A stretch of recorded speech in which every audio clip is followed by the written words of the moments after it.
కృష్ణ.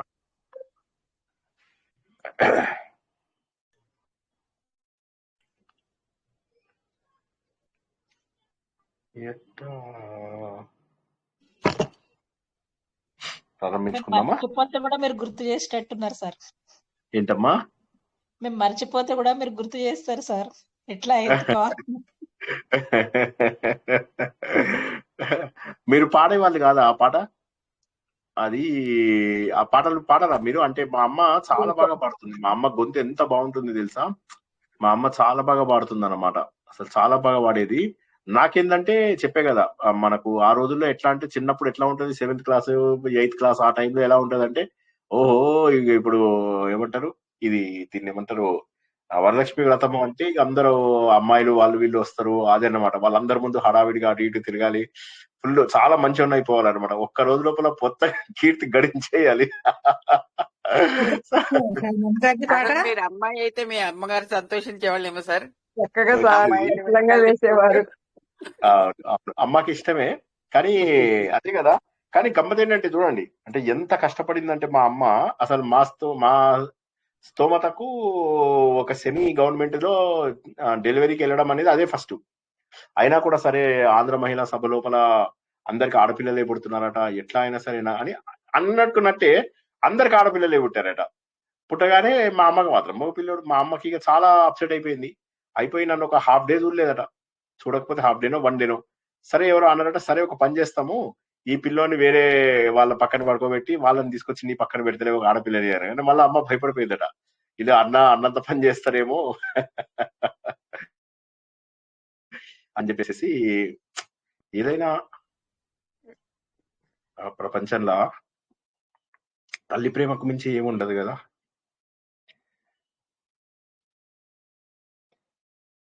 ఏ వయసు వచ్చినా వయసుతో సంబంధం ఉండదు. అంటే అసలు ఎంత ప్రేమగా చూసుకునేది తెలుసా? అసలు ఎంత ప్రేమగా, చిన్న ఇది రాకుండా చూసుకునేది. చెప్పే కదా, ఎప్పుడు అసలు మా అమ్మ కొంగు నెత్తి మీద పెట్టుకునే తిరిగేవాడిని. ఆ ఎండకు వానకు అన్నిటికీ అదే అన్నమాట. పక్కనుంటే చాలు, అమ్మ వాళ్ళతో పక్కనుంటే చాలు, అంతే. ఎన్ని కబుర్లు చెప్పేది, ఎన్ని విశేషాలు చెప్పేది. అండ్ గమ్మత్ ఏంటంటే మా అన్నయ్యలు ఇద్దరు కూడా అన్ని వంటకాలు తింటారు, నేను ఒక్కనే ముద్దపప్పు. ఇంకా వేరేది పెట్టినా ఇష్టం. మా అమ్మ కూడా ఏం అనలేకపోయేది. ఇప్పుడు ఏదైనా బలవంతంగా చిన్నపిల్లలకి అలవాటు చేస్తారు కదా, వంకాయ, బెండకాయ, కాకరకాయ, ఇవన్నీ అలవాటు, సొరకాయ, ఇవన్నీ నాకేది అలవాటు కూడా చేయలేదు. నేను వద్దు అంటే ఆపేసేది. ఇప్పటికీ కూడా తెలుసా నాకు అవన్నీ అంటే ఎంత అసహ్యమో. అసలు మొన్న ఎవరో కాకరకాయ వేపుడు తీసుకొస్తే అసలు అబ్బా తినలేకపోయాను బాబోయ్. బెండకాయ ఛీ, అసలు చూస్తేనే అసహ్యం అనిపిస్తుంది. వంకాయ బాబోయ్, అసలు ఇవన్నీ ఎలా తింటారు ఇవన్నీ అని అనిపిస్తుంది. మళ్ళీ అదే పప్పు, ముద్దపప్పు మంచిగా, అందులో కూడా ఆవకాయ. ఇదేంటంటే నాకు ఒక పంచపక్ష పరవాణాలు లాగా అన్నమాట. ముద్దపప్పు, ఆవకాయ, మజ్జిగ మిరపకాయలు, పెరుగు, అన్నం, కథం. నాకు ఇంకా చెప్తేనే నాకు నీళ్ళు వచ్చేస్తాయి. అమ్మ మళ్ళీ రేపు పొద్దున తింటాను అంటే ఇప్పుడే నాకు ఆనందం ఎక్కువ అయిపోతుంది. మళ్ళా పప్పు అయిపోయి మళ్ళీ పెరుగులోకి వచ్చిన తర్వాత డిప్రెషన్ అన్నమాట. చాలా ఫ్రస్ట్రేషన్ వస్తుంది. అరే అప్పుడే అయిపోయిందా, అప్పుడే పెరుగులోకి వచ్చేసానా అని చెప్పి ఫ్రస్ట్రేషన్. టూర్లు చేసేది సార్, మరి ఎట్లా తిన్నారు సార్? అంటే టూర్ వెళ్ళినప్పుడు ఏది దొరుకుతుంది చేస్తాను నేను. అంటే పప్పు, ముద్దపప్పే దొరకాలని నాకు లేదు. పప్పు, సాంబారు, చట్నీ, పౌడర్స్ ఇవి ఉంటాయి కదా, పెరుగు ఉంటది, ఇవి గ్యారంటీగా తింటా. ఒక పాలకూర పప్పు నేను తినాను, పాలకూర వదిలేసా కదా. సో పాలకూర వదిలేసాను కాబట్టి తినాను. ఆలుగడ్డ కూడా చాలా ఇష్టం, ఆలుగడ్డ ఎలా చేసినా తింటాను. అది కాక ఇంకేమున్నాయి, ఇంకా వేరే. అది కాక ఇంకోటి మళ్ళీ బ్రేక్ఫాస్ట్ అన్ని ఐటమ్స్ తింటాను. ఇడ్లీ, వడ, దోశ, పొంగల్ అన్ని. ఇంకా అసలు ఇది తిననని లేదు. ఇడ్లీ, మన ఈ ఐటమ్స్ అన్ని ఇష్టమే నాకు. మళ్ళీ స్నాక్స్ ఉంటాయి కదా, బజ్జీలు, అవి చాలా ఇష్టం మళ్ళీ నాకు. అన్ని రకాలు సమోసాలు అయితే నాకు ప్రాణం. నా రెండవ పేరు సమోసా. అట్లా అన్నమాట, నాకు అంత ఇష్టం సమోసాలంటే. నిన్న కూడా సమోసాలు తెచ్చి, మాకు ఉస్మానియా దగ్గర దొరుకుతాయి అన్నమాట సమోసాలు. అక్కడ దొరికినట్టుగా ఇంకెక్కడ బాగుండవు, అంత బాగుండవు అన్నమాట. ఆ సమోసాలు తీసుకొచ్చి ఇట్లా పెట్టాను. అంతే, పెట్టిన 2 నిమిషాలకే వైఫ్, పిల్లోడు దబదబా తినేశారు. అంత ఇష్టం వాళ్ళకు కూడా, అవి అంత బాగుంటాయి. సో పఫ్ ఇష్టము, పఫ్లు ఇష్టము, అన్ని. అంటే అసలు ఇక టిఫిన్. పిల్లలిద్దరూ యుఎస్ లో ఉంటారు కదా సార్, వచ్చేసారా? పిల్లోడు ఇక్కడ ఉన్నాడు ప్రస్తుతానికి, పాప యుఎస్ లో. పాప సిటిజనే కదా, సో అట్లాగా ఇష్టం, నాకు చాలా ఇష్టం ఐటమ్స్, చాలా ఇవన్నీ కూడా. మీ ఇద్దరు పిల్లలు జాబేనండి? ఆ మీ ఇద్దరు పిల్లలు జాబేనా? అవునండి, సాఫ్ట్వేర్ అండి? అవునండి. ఎందుకులేండి పర్సనల్ ఎందుకు కానీ. సో అట్లాగా మనకు ఆ విధంగా మనకు సో ఐటమ్స్ అన్ని కూడా బాగా పప్పు ఇవి అన్నం లోపల ఎక్కువ తినను కానీ మిగతావి బాగానే చేస్తాను. సో మిగతావన్నీ కూడా చాలానే ఇష్టం నాకు. అంటే స్నాక్స్ కానీ, తర్వాత బ్రేక్ఫాస్ట్ ఐటమ్స్ కానీ, ఇవన్నీ కూడా చాలానే ఇష్టం. అందువల్ల నాకు ఎప్పుడు పెద్దగా మిస్ అయినట్టు ఎప్పుడు అనిపించదు. మళ్ళీ అది కాక రోటీస్ తింటాను. మళ్ళీ నార్త్ ఇండియన్వి ఇవన్నీ మళ్ళీ పన్నీర్ బటర్ మసాలాలు, చనా మసాలా, ఇవన్నీ మళ్ళీ బాగానే తింటాను. మిక్స్డ్ వెజ్ బాగా చేస్తే తింటాను, మిక్స్డ్ వెజ్ లాంటిది అట్లా కొన్ని ఉంటాయి. కాబట్టి ఎక్కువ ఇబ్బంది ఏమి అనిపించలేదు. రైస్ లో కర్రీసే తినరు సార్, వెజిటబుల్ బీరకాయ బెండకాయ అలాంటివి తినరు. బెండకాయ, బీరకాయ, కాకరకాయ, వంకాయ, సొరకాయ, తర్వాత ఇంకా ఇలాంటివి ఏవైతే ఉంటాయో ఇవేవి అసలు అంటే కంప్లీట్ రూల్డ్ అవుట్. ఆ మెయిన్ ఆ కూరగాయలు లాంటివి మాత్రం ఇష్టం ఉండవు. సింపుల్ బేసిక్ ఉన్నవి, గ్రేవీ ఉన్నవి తింటారు. ఇప్పుడు నార్త్ ఇండియా ఎక్కువ గ్రేవీ ఉంటాయి కాబట్టి అవి తినేస్తాను, గ్రేవీతోనైనా తినేస్తాను. రోటీస్ కూడా చాలా ఇష్టంగా తింటాను, రోటీస్ కూడా చాలా ఇష్టము, బాగానే తింటాను. అట్లా ఏం లేకపోతే బాడీకి అన్ని అందవు కదా. కాకపోతే డైలీ నేను ఎక్కడికి వెళ్ళకపోతే మాత్రం అన్నం ముద్దపప్పు, మళ్ళీ సాయంత్రానికి అన్నం ముద్దపప్పు కథం. అందులో కూడా మళ్ళీ ఆవకాయ వేసుకుంటాను కాబట్టి ఉప్పు వేసుకోను అన్నమాట, ఉప్పు వేసుకోకుండా తినేస్తాను. అట్లా కంప్లీట్ అట్లా నడిచిపోతుంది అన్నమాట. ఈ మధ్య ఆవకాయ కూడా బాగా తగ్గింది. గుడ్ ఫర్ హెల్త్ అంటారు కదండి. ఏంటమ్మా? వెజిటబుల్స్ అన్ని గుడ్ ఫర్ హెల్త్ అంటారు కదా, తినాలి కదా. అవును, అది అంతే కాదు, అలవాటు అయింది. బాడీకి ఏం ప్రాబ్లం కదా. నాకు ఒక్క తలకాయ నొప్పి జ్వరం, నాకు తలకాయ నొప్పి జలుబు నాకు చాలా చిన్నప్పటి నుంచి ఉన్నాయి. అవి వదిలేసి మిగతాగా నేను చాలా హెల్తీగా ఉంటాను కదా. ఎంత నేను 2 రోజులు 3 రోజులు నిద్ర లేకుండా కూడా నేను ఉండగలుగుతాను, నేను చెప్పే కదా. ఒకసారి మేము మద్రాస్ లోపల 2014-15 టైం లోపల చాలా దారుణమైన ఫ్లడ్స్ వచ్చాయి, చాలా దారుణమైన ఫ్లడ్స్ వచ్చినప్పుడు మేము వెళ్తే నాతో పాటు మా 10 మంది కుర్రోళ్ళని తీసుకొని వెళ్ళామన్నమాట. వెళ్తే 48 అవర్స్ నేను పడుకోలే. ఇంకా రిటర్న్ జర్నీ అయితే నేనే డ్రైవ్ చేస్తున్నాను. నేనున్న కార్లో మిగతా 4 ఎవరైతే ఉన్నారో వాళ్ళందరూ పడి నిద్రలు పోతున్నారు.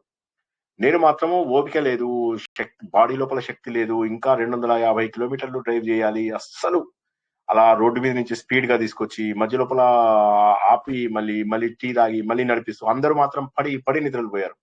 వచ్చిన తర్వాత అన్నారు అనమాట, 2 రోజుల పాటు ఒక్క నిమిషం అయినా మీరు కన్ను మూసుకోలేదు అంటే. పని ఉంటే నాకు అసలు ఇది కాదు, పని రాక్షసుని నేను. పని ఉన్నది అంటే చాలా బాగా ఇదవుతా. రెస్ట్ దొరికిందంటే మంచిగా పడుకుంటాను, రెస్ట్ దొరికిన ప్రతిసారి కూడా చక్కగా పడుకుంటాను. ఎనివే, ఇక మనం కబుర్లలోకి వెళ్ళిపోయాం. అంతరాయ తిమిరోపశాంతయే శాంత పావనమచింత్య వైభవం తం నరం వపుషి కుంజరం ముఖే మన్మహే కిమపి తుందిలం మహః వసుదేవసుతం దేవం కంసచానూరమర్ధనం దేవకీ పరమానందం కృష్ణం వందే జగద్గురుం జననీ జన్మభూమిశ్చ స్వర్గాదపి గరీయసి మాతృదేవో భవ. భగవద్బంధువులకు, ఆత్మస్వరూపులకు, సత్యాన్వేషులకు ఆత్మదర్శనంలోకి స్వాగతం, సుస్వాగతం. ఇది మామూలు విద్య కాదు, ఇది అమోఘమైనటువంటి విద్య. ఇంతకుముందు అనుకున్నట్టుగా ఎవరు కూడా ఈ మార్గంలోకి రావాలి అని అనుకోరు. అది ఏదో పూర్వజన్మ సుకృతం ఉండి మనం ఖచ్చితంగా రావాలి అనుకున్న వాళ్ళు మాత్రమే వస్తారు. కానీ ఆత్మ జ్ఞానము తెలియాల్సిన అవసరం ఏముంది? అన్నిటి వెనక భగవంతుడు పని చేశాక ఇది ఇంకా మళ్ళీ కొత్తగా నేర్చుకోవాల్సిందే ఉంది. అంటే అనుభవంలోకి తెచ్చుకోవాలి. అన్నింటిలో భగవంతుడు లేదా పరమాత్మ ఉన్నాడు. ఆ పరమాత్మ నువ్వే. ఓకే, అర్థమైంది సార్, ఇప్పుడు నాకు అర్థమైపోయింది. ఇప్పుడు నెక్స్ట్ ఏంటి అంటే దానికి జవాబు లేదు. నెక్స్ట్ ఏంటి అంటే అట్లా జవాబు కాదు. నీకు అనుభవంలోకి వచ్చిందా? రాలేదు సార్, కానీ ఆత్మ అంటే నేను ఆత్మనని చెప్పి తెలిసింది సార్. ఇప్పుడు మళ్ళీ ఇక్కడ కేటగిరీస్ చూసుకుందాం. కొంతమందికి అసలు వాళ్ళు ఆత్మలు అన్న విషయం కూడా తెలియదు, వాళ్ళ ఆత్మస్వరూపాలు అన్న విషయం కూడా తెలియదు. నేనేదో శరీరాన్ని, నాకు ఒక ఆత్మ ఉంది. కొంతమందికి ఏంటి, నేనే శరీరాన్ని, నేనే ఆత్మని. ఇంకా ఆత్మ అనేది వేరేదేం లేదు, శరీరమే ఆత్మ. దీన్ని మనం తామసము లేదా తామస జ్ఞానము అంటారని తెలుసుకున్నాం. ఒక్కొక్క మనిషికి ఒక్కొక్క ఆత్మ ఉంటుంది, ఒక్కొక్క శరీరం ఉంటుంది. సో 1,00,000 కోట్ల ఆత్మలు, 1,00,000 కోట్ల శరీరాలు ఉన్నాయి అని చెప్పి అనుకునేది రాజసం. మూడోది ఏంటంటే మనం అందరం కూడా తెలుసుకున్నది అందరిలో ఉన్నటువంటిది ఒకటే ఆత్మ. శరీరాలు వేరువేరుగా ఉంటాయి. శరీరాలు వేరువేరుగా ఉంటాయి. ఎందుకని వేరువేరుగా ఉంటాయి? దీనికి మళ్ళీ కొద్దిగా చెప్పాలంటే క్వాంటమ్ మెకానిక్స్ గురించి మనం ఇంతకు ముందు ఒకసారి చెప్పుకున్నాం. జనరల్ గా ఏంటంటే ఈ ప్రపంచంలో ప్రతి ఒక్క వస్తువు కూడా మాస్ పైన గ్రావిటీ పైన డిపెండ్ అయి ఉంటుంది. ఇంకా వేరేవే ఉండవు. ఇంకా మాస్ గ్రావిటీ అంతే. ఇవి కాక లైట్ స్పీడ్ ఏదైతే ఉన్నదో లైట్ స్పీడ్ ప్రపంచంలో అన్నిటికంటే ఎక్కువ స్పీడ్ ఉన్నది. మాస్ అంటే దాని యొక్క బరువు, అది దాని అసలు బరువు ఏదైతే ఉన్నదో దాన్ని మాస్ అంటారు. ఈ మాస్ కు గ్రావిటేషన్ ని కలిపితే దాన్ని వెయిట్ అంటారు. W=mg అని మనం చిన్నప్పుడు నేర్చుకున్నాం. అందరం చాలా చిన్నప్పుడు నేర్చుకున్నాం. 4th క్లాస్ లోనే నేర్చుకున్నాం కాబట్టి అందరికి తెలిసే ఉండాలి. సో కాబట్టి ఏమవుతుంది, ఈ ప్రపంచంలో ఉన్నదంతా కూడా మాస్ గ్రావిటీ ఇవి తప్ప వేరేవి లేవు. మాస్ బాగా తగ్గిపోయింది అంటే గ్రావిటీ పైన పెద్దగా ఆధారపడదు. ఇంకా అది పట్టించుకోదు అన్నమాట. సో మరి మామూలు వస్తువులను అన్నిటికీ కూడా ఇప్పుడు దీనికి మాస్ ఉంటుంది, దీనికి మాస్ ఉంటుంది, నాకు మాస్ ఉంటుంది, అన్నిటికీ మాస్ ఉంటుంది. కానీ ఎప్పుడైతే మనము సబ్ అటామిక్ అంటే అణువు కంటే కూడా చిన్నమైనటువంటి పదార్థాలకు తీసుకున్నప్పుడు, అణువు కంటే కూడా చిన్నదైనటువంటి పదార్థాలు తీసుకున్నప్పుడు వాటిని సబ్ అటామిక్ అంటారు. అంటే ఎలక్ట్రాన్స్, ప్రోటాన్స్, న్యూట్రాన్స్, పరమాణువులు ఏవైతే ఉంటాయో ఈ పరమాణువుల సంఖ్య వచ్చేసరికి ఏమవుతుందంటే అక్కడ మాస్ లేకపోయేసరికి గ్రావిటేషన్ పట్టించుకోదు కదా.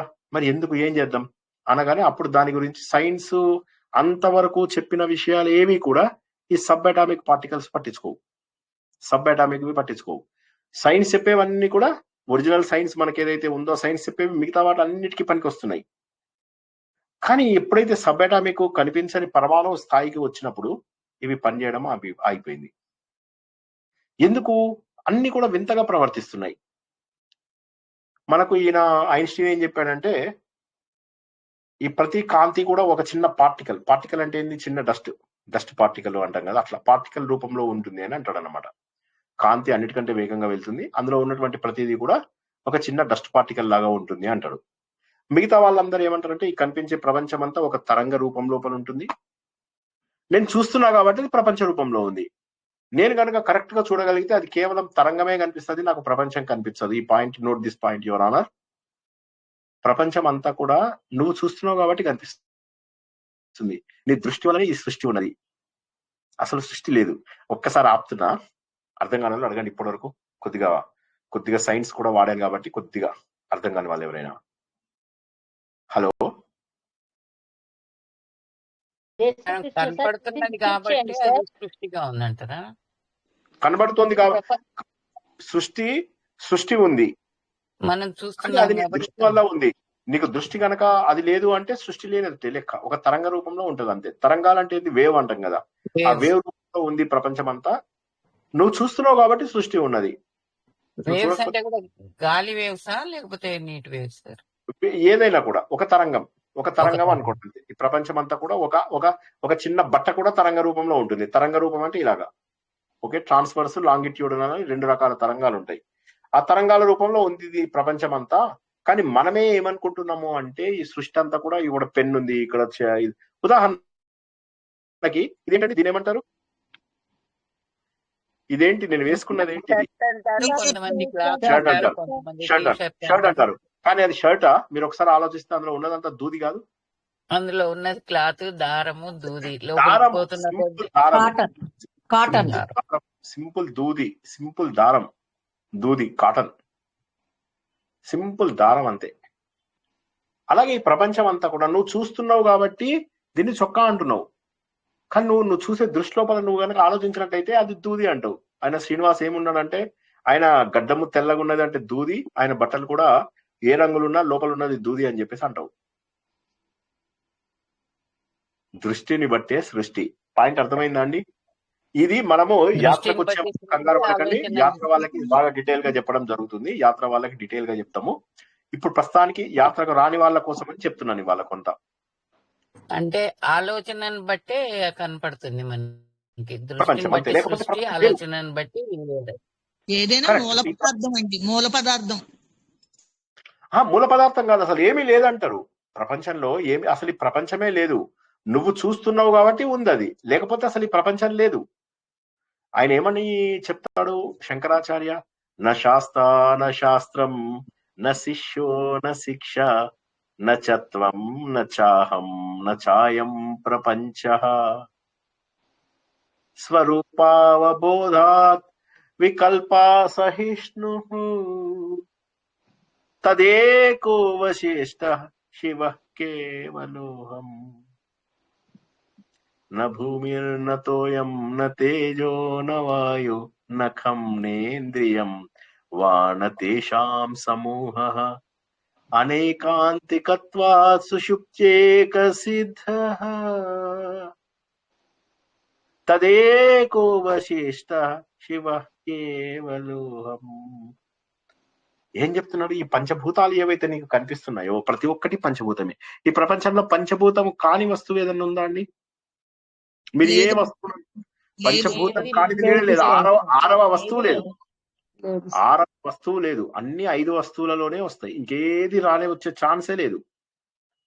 కానీ ఈ 5 వస్తువులు కూడా కారణం ఏంటంటే ఒక్కడే. కాబట్టి ఆ ఒక్కడే ఉన్నాడు. ప్రపంచంలో ఉన్నది ఒక్కడే. నువ్వు దేంతో తయారైన పంచభూతాలు, నేను దేంతో తయారైన పంచభూతాలు, నా మనస్సు బుద్ధి దేంతో పంచభూతాలతోనే తయారైనవి. అన్ని పంచభూతాలు ఆ శబ్ద స్పర్శ రూపరస గంధాలు అనేటటువంటి మూల పదార్థాల ద్వారా తయారైనవి. కాబట్టి వాటిని తత్వం అంటారు. బయట చెప్పినప్పుడు పంచభూతాలు అంటారు. నీ శరీరానికి నువ్వు అన్వయించుకున్నప్పుడు వాటిని తత్వాలు అంటారు. ఎవరైనా చెప్పండి, స్టేట్మెంట్ రిపీట్ చేయండి. నేను అన్న పాయింట్ రిపీట్ చేయండి. ఒక 4-5 మీకు నెత్తిలోకి ఎక్కిపోవాలి ఇది. బయట చెప్పినప్పుడు పంచభూతాలు అంటాము. మన శరీరానికి అనుభవించినప్పుడు పంచతత్వాలు అంటాం. పంచతత్వాలు అంటాం. ఇంకెవరైనా చెప్పండి, ఒక 4-5 పాయింట్ అర్థం కావాలి. అది పాయింట్ అర్థం కావాలి. పంచభూతాలు బయట చెప్పినప్పుడు పంచభూతాలు, అప్పుడు మనని అన్వయించుకొని చెప్పినప్పుడు పంచతత్వాలు. బయట చెప్పినప్పుడు ప్రాపంచిక విషయమై చెప్పినప్పుడు అది పంచభూతాలు, మన శరీరానికి ఆపాదించి చెప్పినప్పుడు అది పంచతత్వాలు. కరెక్ట్. సో కాబట్టి ఇప్పుడు ఈ పంచభూతాలే పంచతత్వం. మనది ఆరో తత్వం లేదన్నారు కదా సార్. మనది పాంచభౌతిక శరీరం అయినా కూడా అది మనం మన రూపంలో చూసుకున్నప్పుడు తత్వ రూపంలో చూసుకోవాలి. బయట ఏవైనా వస్తువులు అవి చూసినప్పుడు పంచభూతాలు అంటే అన్నిట్లోనే మీరు పంచీకరణం చెప్పినప్పుడు అలా చూసుకున్నాం, అలా చూసుకోవాలి సార్.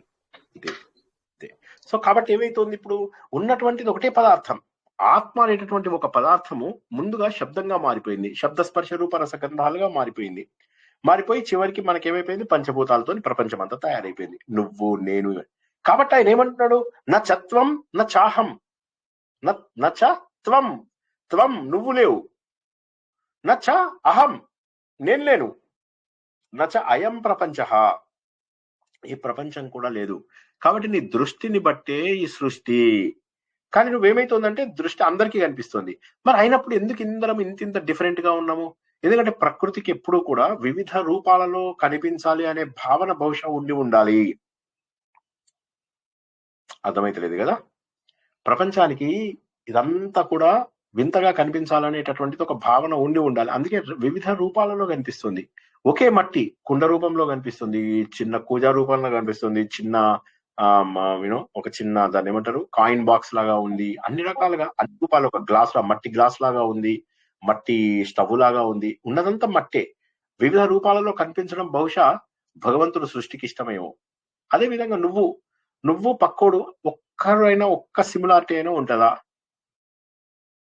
కళ్ళు డిఫరెంటే, వేలి ముద్రలు డిఫరెంటే, శరీరము డిఫరెంటే. అసలు ఇంత డిఫరెంట్ గా ఎలా సృష్టిస్తాడో అర్థమే కదా సార్. సో కాబట్టి ఉండదు. కానీ మనం ఏమంటాం, మన ఇద్దరం ఒకటేలాగా ఆలోచిస్తాం వదినే అంటే, అవును అది మంచిది కాదు తెలుసా, దాని కూతురు ఏం చేసిందో తెలుసా అని. మళ్ళీ ఇది ఏమైతుందంటే డైవర్సిటీ అనేటటువంటిది ఏదైతే ఉందో, మనిషి కూడా ఉంటారని అంటారు కదా సార్. అవును, పోలిన మనిషి ఉంటారు, ఒకే రకంగా ఉండరు. పోలిన వాళ్ళు ఉంటారు, ఒకే రకంగా ఉండరు. వాళ్ళు 5 మంది ఉంటారు సార్, 5 మెంబర్స్ ఉంటారు. ఈ ప్రపంచంలో ఒకరి వేలి ముద్ర ఇంకొకరికి ఉండదు. ఒకరి ఐరిస్ ఇంకొకరికి ఉండదు. రూపాలు మాత్రమే, రూపాలు 5 మంది ఉంటారు కదా సార్. వేరే మాటల్లో కొద్ది మాట, ఈ చెయ్యి ఉంది, ఈ చెయ్యి లోపల ఇవన్నీ ఉన్నాయి. ఇవన్నీ ఈ కర్వ్స్, ఈ గీతలు ఇవన్నీ ఎవరైతే ఉన్నాయో ఒకళ్ళకు ఉన్నట్టుగా వేరే వాళ్ళకు ఉండవు. సో కాబట్టి ఇవి బయోమెట్రిక్స్ అంటారు. బయోమెట్రిక్స్ అంటే ఏంది? What you are. ఈ ప్రపంచంలో 3 రకాల విషయాలు మనకు ఇంపార్టెంట్. ఈ ప్రపంచం కనిపిస్తున్నంత వరకు 3 రకాల విషయాలు ఇంపార్టెంట్. రాసుకోండి. What you are, what you have, what you know. What you are అంటే నీ శరీరం, నీ బయోమెట్రిక్ లాగా వేరేది ఉండదు. వాట్ యు హ్యావ్ అంటే నీ ఏటీఎం కార్డు కావచ్చు, నీ మొబైల్ ఫోన్ కావచ్చు, వీటిని వాట్ యు హ్యావ్ అంటారు. మూడోది వాట్ యు నో, నీకు తెలిసిందేంది, నీ పాస్వర్డ్, నీ పిన్ నెంబరు, నీ ఓటీపీ నెంబర్. ఇవి ఈ మూడింటి లోపల what you know, what you are, what you have, ఈ మూడింటిలో 2 ఉంటే దాన్ని 2 ఫ్యాక్టర్ ఆథెంటికేషన్ అంటారు. 3 ఉంటే మల్టీ ఫ్యాక్టర్ ఆథెంటికేషన్ అంటారు. ఈ 3 తప్ప ప్రపంచంలో వేరేవి లేవు.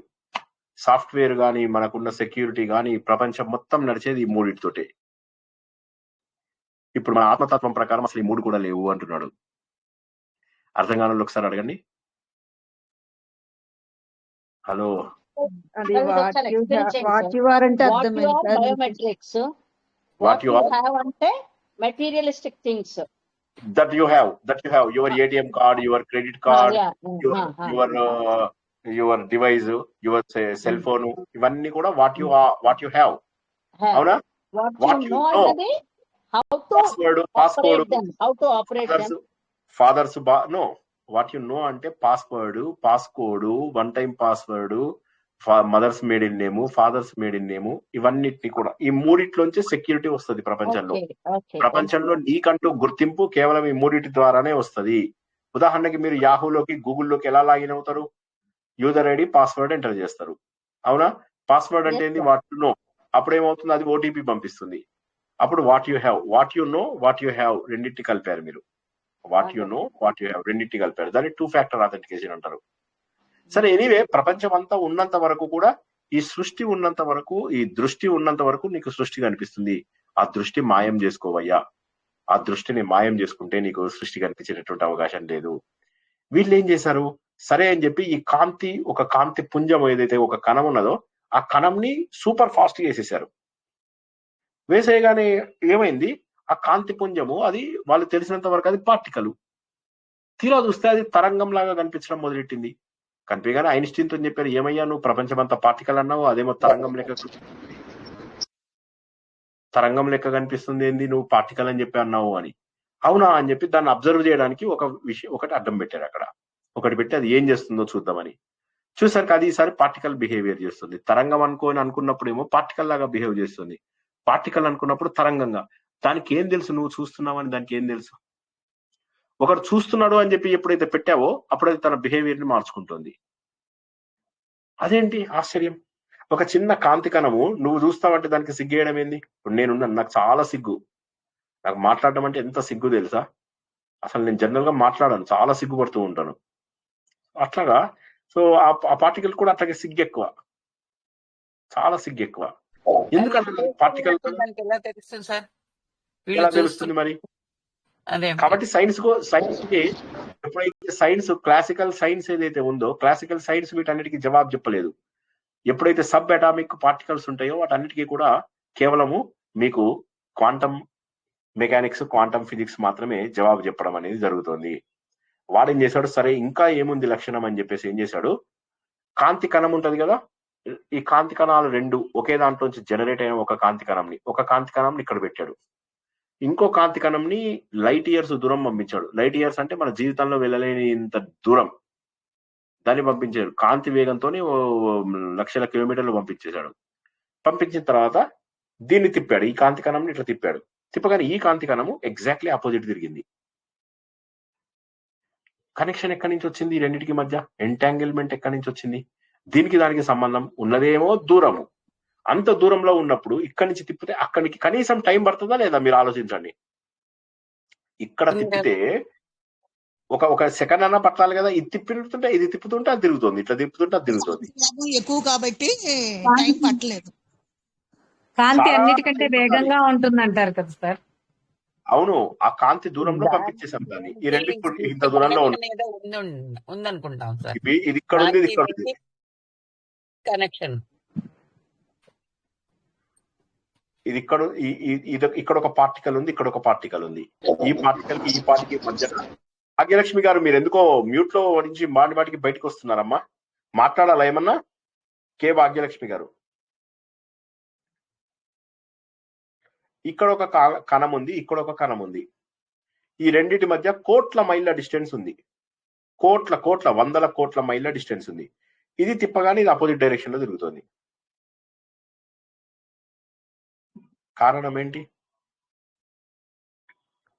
ఇది తిప్పినాక ఎప్పుడుకో తిరగాలి. ఉదాహరణ, ఇది మీకు జవాబు తెలిస్తే చెప్పండి, లేకపోతే వినండి. జవాబు తెలిసిన వాళ్ళు మాట్లాడండి, లేకపోతే నేను మాట్లాడమన్నప్పుడే మాట్లాడాలి, మామూలు టైంలో మాట్లాడద్దు. ఇది ఇటు తిప్పగానే ఇది అపోజిట్ డైరెక్షన్ లో తిరుగుతుంది. ఎందుకు? మరి వీటి మధ్య డిస్టెన్స్ చాలా ఎక్కువ ఉంది కదా. ప్రపంచం అంతా కూడా నడుస్తున్నది మూడే మూడు భ్రమల వల్ల. భ్రమలు ఏంటా భ్రమలు? ఒకటి టైము, ఒకటి స్పేస్, ఒకటి మెటీరియల్. విష్ణుర్ వషట్కారో భూత భవ్య భవత్ ప్రభు భూతకృత్ భూతభూత్ భావో భూతాత్మ భూత భావన భూతాత్మ పరమాత్మ చ. ఇది ఈ శ్లోకాలలో ఏం తెలుసుకున్నాం మనము? Time, space, material. విష్ణు సహస్రనామంలో ఫస్ట్ శ్లోకమే. ఇప్పుడు మన యాత్రకు వచ్చిన వాళ్ళకి దీక్షకి ఇచ్చేవి ఇవే ఇస్తాను నేను, విత్ అంగన్యాస కరన్యాసాలతోటి. ఎందుకు? ఇందులోనే నీకు మొత్తం సృష్టి రహస్యాలు ఉన్నాయి. మన హిందువులకు మిగతా వాళ్ళకు తేడా ఏంటి? హిందువులు ఏం చేస్తారంటే ఎదుటగా కనిపిస్తున్నటువంటి వాటిపైన ఫోకస్ చేసుకుంటూ వెళ్ళిపోయారు. హిందువులు కాని వాళ్ళు ఆబ్జెక్ట్స్ పైన, వస్తువుల పైన ఫోకస్ చేశారు. హిందువులు ఏం చేశారు? సబ్జెక్టు పైన ఫోకస్ చేశారు, నా పైన ఫోకస్ చేసి చూసుకున్నారు. సృష్టి మొత్తం జవాబులు దొరికిపోయాయి. నువ్వు వస్తువుల పైన చూసావనుకో, ఉదాహరణకి ఇగో ఇది బ్లూటూత్, దీని మీద కనుక నువ్వు ధ్యాస పెడితే బ్లూటూత్ గురించినటువంటి నాలెడ్జ్ వస్తుంది. ఇది రిమోటు, సార్ కిక్ సినిమా చూడడానికి రిమోట్ వాడతాడు. ఓకే, ఇది సార్కు ముక్కు బాగా పట్టేసినప్పుడు ఇది. బయట వస్తువుల గురించి ఆలోచిస్తున్నాం. ఏ వస్తువు గురించి ఆలోచిస్తామో ఆ వస్తువుదే జ్ఞానం వస్తుంది నీకు. కానీ నీ గురించి నువ్వు ఆలోచించినట్లయితే, నువ్వు ఎప్పుడైతే అంతర్ముఖుడు అవుతావో అప్పుడు ఈ ప్రపంచంలో ఉన్న ప్రతి ఒక్క విషయము తెలుస్తుంది అని చెప్పేసి హిందువులు నమ్ముతారు. సో ఇప్పుడు ఏమైంది? ఈ విషయంలో టైము, స్పేసు, మెటీరియల్ ఇవి చాలా ఉన్నాయి. ఈ టైము, స్పేసు, మెటీరియల్. అందుకని చెప్పి శ్రీకృష్ణుడు ఏం చేశాడు 11వ అధ్యాయం లోపల? నువ్వు ఎక్కడుంటావో ఉండు, పాస్ట్, ప్రజెంట్, ఫ్యూచర్ లో నువ్వు ఎక్కడున్నా సరే అన్నాడు. అంటే నీకు టైము, స్పేస్ తోటి, మెటీరియల్ తోటి సంబంధం లేదు. నువ్వు ఎక్కడ కావాలంటే అక్కడ ఉండగలవు. కాలమునకు, దేశమునకు అతీతంగా నువ్వు ఉండగలవు అన్నాడు. అది నీ అసలు స్వరూపం. అదే విధంగా మళ్ళీ మనం కనుక చూసుకున్నట్లయితే మనకు ప్రతి దాంట్లో మనం నిద్రపోతున్నాం. మనం ఇప్పుడు మెలకుగా ఉన్నాను. మెలకుగా ఉన్నప్పుడు శ్రీనివాస్ దర్భ 9:17 రామంతపూర్ వాళ్ళ ఇంట్లోపల వాళ్ళ సోఫాలో కూర్చొని ఉన్నాడు. ఇది క్లియర్ కదా? ఇప్పుడు నేను నిద్రపోయాను. నిద్రపోతే స్వప్నం. సో ఇప్పుడు మెలకుగా ఉన్నప్పుడు టైం తెలుసు, స్పేస్ తెలుసు, అంటే ఎక్కడ ఉన్నానో తెలుసు, ఏ సమయమో తెలుసు. మెలకుగా అర్థమవుతుందా? ఒక్కసారి చెప్పండి, అర్థమవుతుందా కావడం లేదా? అవుతుంది సార్. అర్థం అవుతుందండి. ఇప్పుడు నేను జాగృత అవస్థ నుంచి నిద్రావస్థలోకి వచ్చాను. నిద్రావస్థలోకి వచ్చినప్పుడు నాతోని టైం పనిచేయదు, ఏ టైం అనేది తెలియదు, కానీ స్పేస్ పనిచేస్తుంది. స్పేస్ అంటే ఏంటి? ఆకాశం. నేను కళ లోపల ఒక చోటు ఉంటాను, ఇక్కడ ఉంటాను, అక్కడ ఉంటాను, కళలో ఏదో ఒక చోటు ఉంటాను. కొద్దిసేపు అయిపోయి శరీరంని మనం పూర్తిగా వదిలేసి గాఢ నిద్రలోకి వెళ్తాం. అప్పుడు టైము, స్పేస్ తెలుస్తుందా? ఒక్క మాట చెప్పండి ఎవరైనా జవాబు. తెలియదు సార్. ఏమి తెలియదు సార్. తెలియదు. టైం కి, స్పేస్ కి అతీతంగా మనం ఉంటాము. ఈ మెటీరియల్, ఈ శరీరానికి కూడా అతీతంగా ఉన్నావు నువ్వు. ప్రతిరోజు దేవుణ్ణి చూస్తున్నాం మనం, ప్రతిరోజు ఆత్మస్వరూపాన్ని చూస్తున్నాం. ఎందుకు ఇంత చిన్న విషయం అర్థం కాదు? కాబట్టి ఆలోచించడం అంటూ మొదలెట్టాలి. అటువంటి మహోన్నతమైనటువంటి ఆత్మబోధ లోపల మనం చాలా గొప్ప శ్లోకాలు తెలుసుకున్నాము. లాస్ట్ వీక్ ఏం శ్లోకం తెలుసుకున్నాము? ఎవరికైనా శ్లోకాలు ఒక్కసారి ఇది రిపీట్ చేస్తాను సార్. నేను జాగృత అవస్థలోనే మనకి టైం, స్పేస్, మెటీరియల్ తెలుస్తుంది. అవును. నిద్రావస్థలోనే టైము తెలియదు, స్పేస్ తెలుస్తుంది. ఈ మూడింటికి అతీతంగా వెళ్ళిపోతాం. అవును, అతీతంగా వెళ్ళిపోతాం. కరెక్ట్. గాఢ నిద్రలో అతీతంగా వెళ్ళిపోతాం. అంటే దీన్ని బట్టి ఏమర్థమైంది? ప్రపంచంలో టైం తోని, స్పేస్ తోటి సంబంధం లేదు. ఇప్పుడు నువ్వేమన్నా ఒక పార్టికల్ ఇక్కడ ఉంది, ఒక పార్టికల్ ఇక్కడ ఉంది. ఇది తిప్పితే ఇది తిప్పడానికి ఎంత టైం పట్టాలి? కొన్ని కోట్ల సంవత్సరాలు పట్టాలి.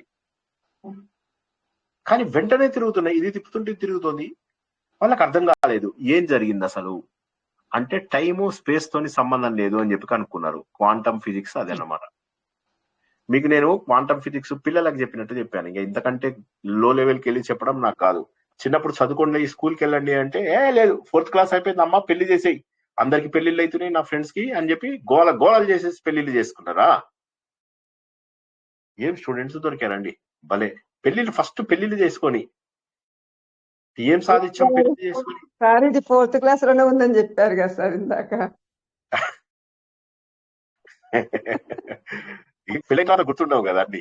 సో అది ఎనీవే. సో కాబట్టి ఏమైతుంది, మన గురించి మనం తెలుసుకోవాలి అనేది ఆత్మబోధ. ఈ ఆత్మబోధ ఎవరి కోసము? ఎవరైతే నాకు తెలిసింది సార్ ఇప్పుడు మీరు చెప్పిన దాని ప్రకారంగా అర్థమైంది ప్రపంచం మొత్తంలో అన్నిటికీ వెనక దేవుడు ఉన్నాడా, ఇప్పుడు ఏం చేయమంటారు నన్ను అంటే దాన్ని అనుభవంలోకి తెచ్చుకో. క్వశ్చన్ అది.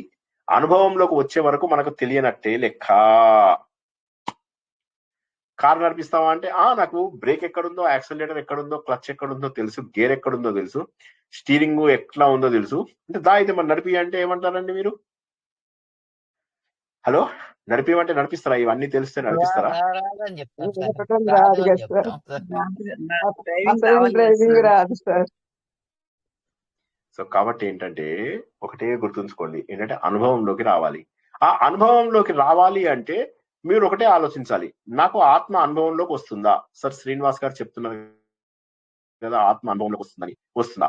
ఎప్పుడు వస్తుంది? దానికి మళ్ళీ క్లూ ఇస్తా నేను, ఎప్పుడు వస్తుంది అనేది క్లూ ఇస్తా. ఎప్పుడైతే మీకు రాగద్వేషాలు తగ్గిపోతాయో, ఎప్పుడైతే మీకు అనవసరమైన ప్రేమలు, అనవసరమైన బంధాలు మెల్లగా తగ్గుతాయో, ఎవరితోనైనా మాట్లాడాలంటే విసుగు వస్తుంది. నిన్న నేను ఒక వీడియో పంపించాను, చిన్నది షార్ట్ పంపించాను, చూసిన వాళ్ళకి అర్థమైంది. చూసాను, ఇంట్రెస్టింగ్. మీరు మీకు మగవాళ్ళ గురించి పొగుడుకున్నారు సార్, విన్నాను. మగవాళ్ళని కాదు కాదు, very nice interesting and factual. అది ఫ్యాక్చువల్. ఇంగ్లీష్ లో ఉంది సార్, నాకేం అర్థం కాలేదు సార్. మరి ఎందుకు పెళ్లి చేసుకున్నారు అంత ఎర్లీగా? అయ్యో రామ, అప్పుడు Telugu medium sir, government school Telugu medium sir. మేము వద్దు వద్దు లేదు. సో ఇక్కడ ఏం జరిగింది అంటే మనకు అంటే ఏం లేదు, ఏకాంతంలో ఉండడానికి ఇష్టపడతారు, అందరూ కూడా ప్రచారాలకు ఇష్టపడతారు, వీళ్ళు ప్రచారాలకు ఇష్టపడరు. అలా అని చెప్పేసి పరిణతి వచ్చినటువంటి ఆడ మొగ ఎవరైనా అనుకోవచ్చు. అక్కడ పరిణతి వచ్చినటువంటి వ్యక్తులు ఎవరైతే ఉంటారో వారు అనవసరమైన ఆర్గ్యుమెంట్లు పెట్టుకొని నాది కరెక్ట్ నీది కరెక్ట్ ఇవన్నీ మాట్లాడారు. నీకు నచ్చలేదా దూరంగా వెళ్ళిపోతారు అంతే. అదే విధంగా వాళ్ళు ఏంది, ఏకాంతంలో ఉండడానికి ఇష్టపడతారు, ఒంటరిగా కాదు ఏకాంతంగా ఉంటారు. ఏకాంతంకి ఒంటరితనానికి తేడా ఉంది, ఎవరైనా చెప్తారా? ఏకాంతంలో ఉన్నప్పుడు ఆనందంతో ఉంటాము, కావాలని ఆనందంతో ఉంటాము. ఒంటరితనం అంటే అయ్యో అనే ఒక ఫీలింగ్ తో ఉంటాం, ఎవరు లేరే అని బలవంతంగా ఉన్నాము అన్న ఫీలింగ్ తో. అందరూ ఉన్నా కూడా ఒకరే ఉందాం, ఏకాంతం అందరూ ఉన్నా కూడా.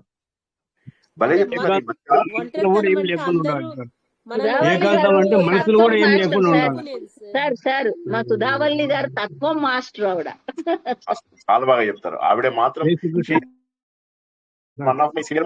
ఎంత మందిలో ఉన్నా కూడా ఒకరిగా ఉండగలగడం, అది ఏకాంతం. కాబట్టి ఏకాంతం అంటే సార్ ఒక్క మాట, ఏకాంతం అంటే మనసులో కూడా ఏం లేకుండా ఉంటేనే ఏకాంతం. ఏకాంతం అంటే మనసులో కూడా ఏం లేకుండానే ఏకాంతం. మనసులో అన్ని ఆలోచన చేస్తుంటే అందరితో ఉన్నట్లే. అవును, సంకల్పాల రహితం అంటారు, ఏకాంతం అంటే సంకల్ప రహితం. అవును, వాయిస్ బ్రేక్ అవుతుందని ఎవరో పెట్టారు, బానే ఉందా? వాయిస్ బ్రేక్ అవుతుందా? మంచిగా ఉంది సార్, బాగుంది సార్, బాగుంది. లీవ్ అయ్యండి. ఏకాంతం అంటే రెండవది లేదు అని అనుకోవడం అండి ఏకాంతం. ఏకాంతం అంటే నాకు అవసరం లేదు, నాకు వేరే వాళ్ళ కంపెనీ అవసరం లేదు. నువ్వు వచ్చి ఇప్పుడు నా దగ్గరికి వచ్చి నువ్వు కబుర్లు చెప్తా అన్నావు అనుకో, నాకు ఏమి ఇష్టం. ఇప్పుడు వచ్చి కబుర్లు చెప్పి నీకు తెలుసా వదిలే అని కూతురు ఏం చేసిందో తెలుసా, నాకు ఏం ఇంట్రెస్ట్ ఉంటుంది ఆ మాటలు. ఎవరి కూతురు ఎవరితో వెళ్ళిపోతే నాకు ఇప్పుడు మధ్యలో ఏకాంతం అంటే మనం వదిలిపెట్టడం, ఏకాంతం అంటే మనం సంఘం వదిలిపెట్టడం, ఒంటరితనం అంటే వాళ్ళు మనల్ని వదిలేశారనుకోవడం. అవును, కరెక్ట్. అది కాక ఇంకోటి ఏంటంటే, మీరు ఆ పాట విన్నారు కదా, జగమంత కుటుంబం నాది, ఏకాకి జీవితం నాది, సంసార సాగరం నాది, సన్యాసం శూన్యం నాది. ఆ పాటలు మొత్తం, ఆ పాట ఒక్క పాట వింటే మన శంకరాచార్య ఆత్మబోధ విన్నట్టు లెక్క. అందులోపల ఏమంటాడు? నాలో నేనే రమిస్తూ, నన్ను నేనే ఇష్టపడుతూ, నాలో నేనే సంతోషపడుతూ. సినిమాలు చూస్తుంటాం కానీ అందులో కూడా ఎన్ని తత్వాలు ఉంటాయి, ఎంత అద్భుతమైన మీనింగ్స్ ఉంటాయి చూడాలి మనం. నేను ఎప్పుడు చెప్తూ ఉంటాను, మీకు జ్ఞాపకం ఉందా ఒక పాట వేమారెడ్డిది, నేనని నీవని తలచితిరా, నీవే నేనని తెలిసితిరా.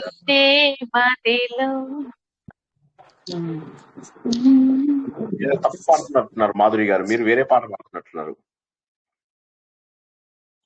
మాధురి గారు నేనే తలచిత్రాక సార్ అర్థమైంది. సో ఇప్పుడు ఇక్కడ ఏమైతుంది? నేనని నీవని అనుకున్నాను, నేను వేరు నువ్వు వేరు వీడు వేరు వాడు వేరు ఇట్లా అనుకున్నాను. కానీ తర్వాత ఏమైంది? నేనే నీవని తెలిసితిరా, నువ్వు నేను ఒకటే అని తెలిసింది. నువ్వు అంటే ఎంత అది ప్రేమనా, భక్తినా, జ్ఞానమా? ప్రేమ, భక్తి, జ్ఞానం. నేనేమంటానంటే ఇవి జస్ట్ మనం ఇవి అర్థం చేసుకోవడం అనేటటువంటిది చాలా ముఖ్యం ఇది. అలా ఏమంటున్నా, నాలో నేనే రమిస్తూ, నాకు వేరే వాళ్ళతో సంబంధం ఏంది? రెండవ వస్తువు లేదు ఈ ప్రపంచంలో. నాకు రెండవ వస్తువు ఉన్నప్పుడు భయం వేస్తుంది, కానీ రెండవ వస్తువు లేనప్పుడు నాకు భయం వేసేటటువంటి అవకాశం లేదు.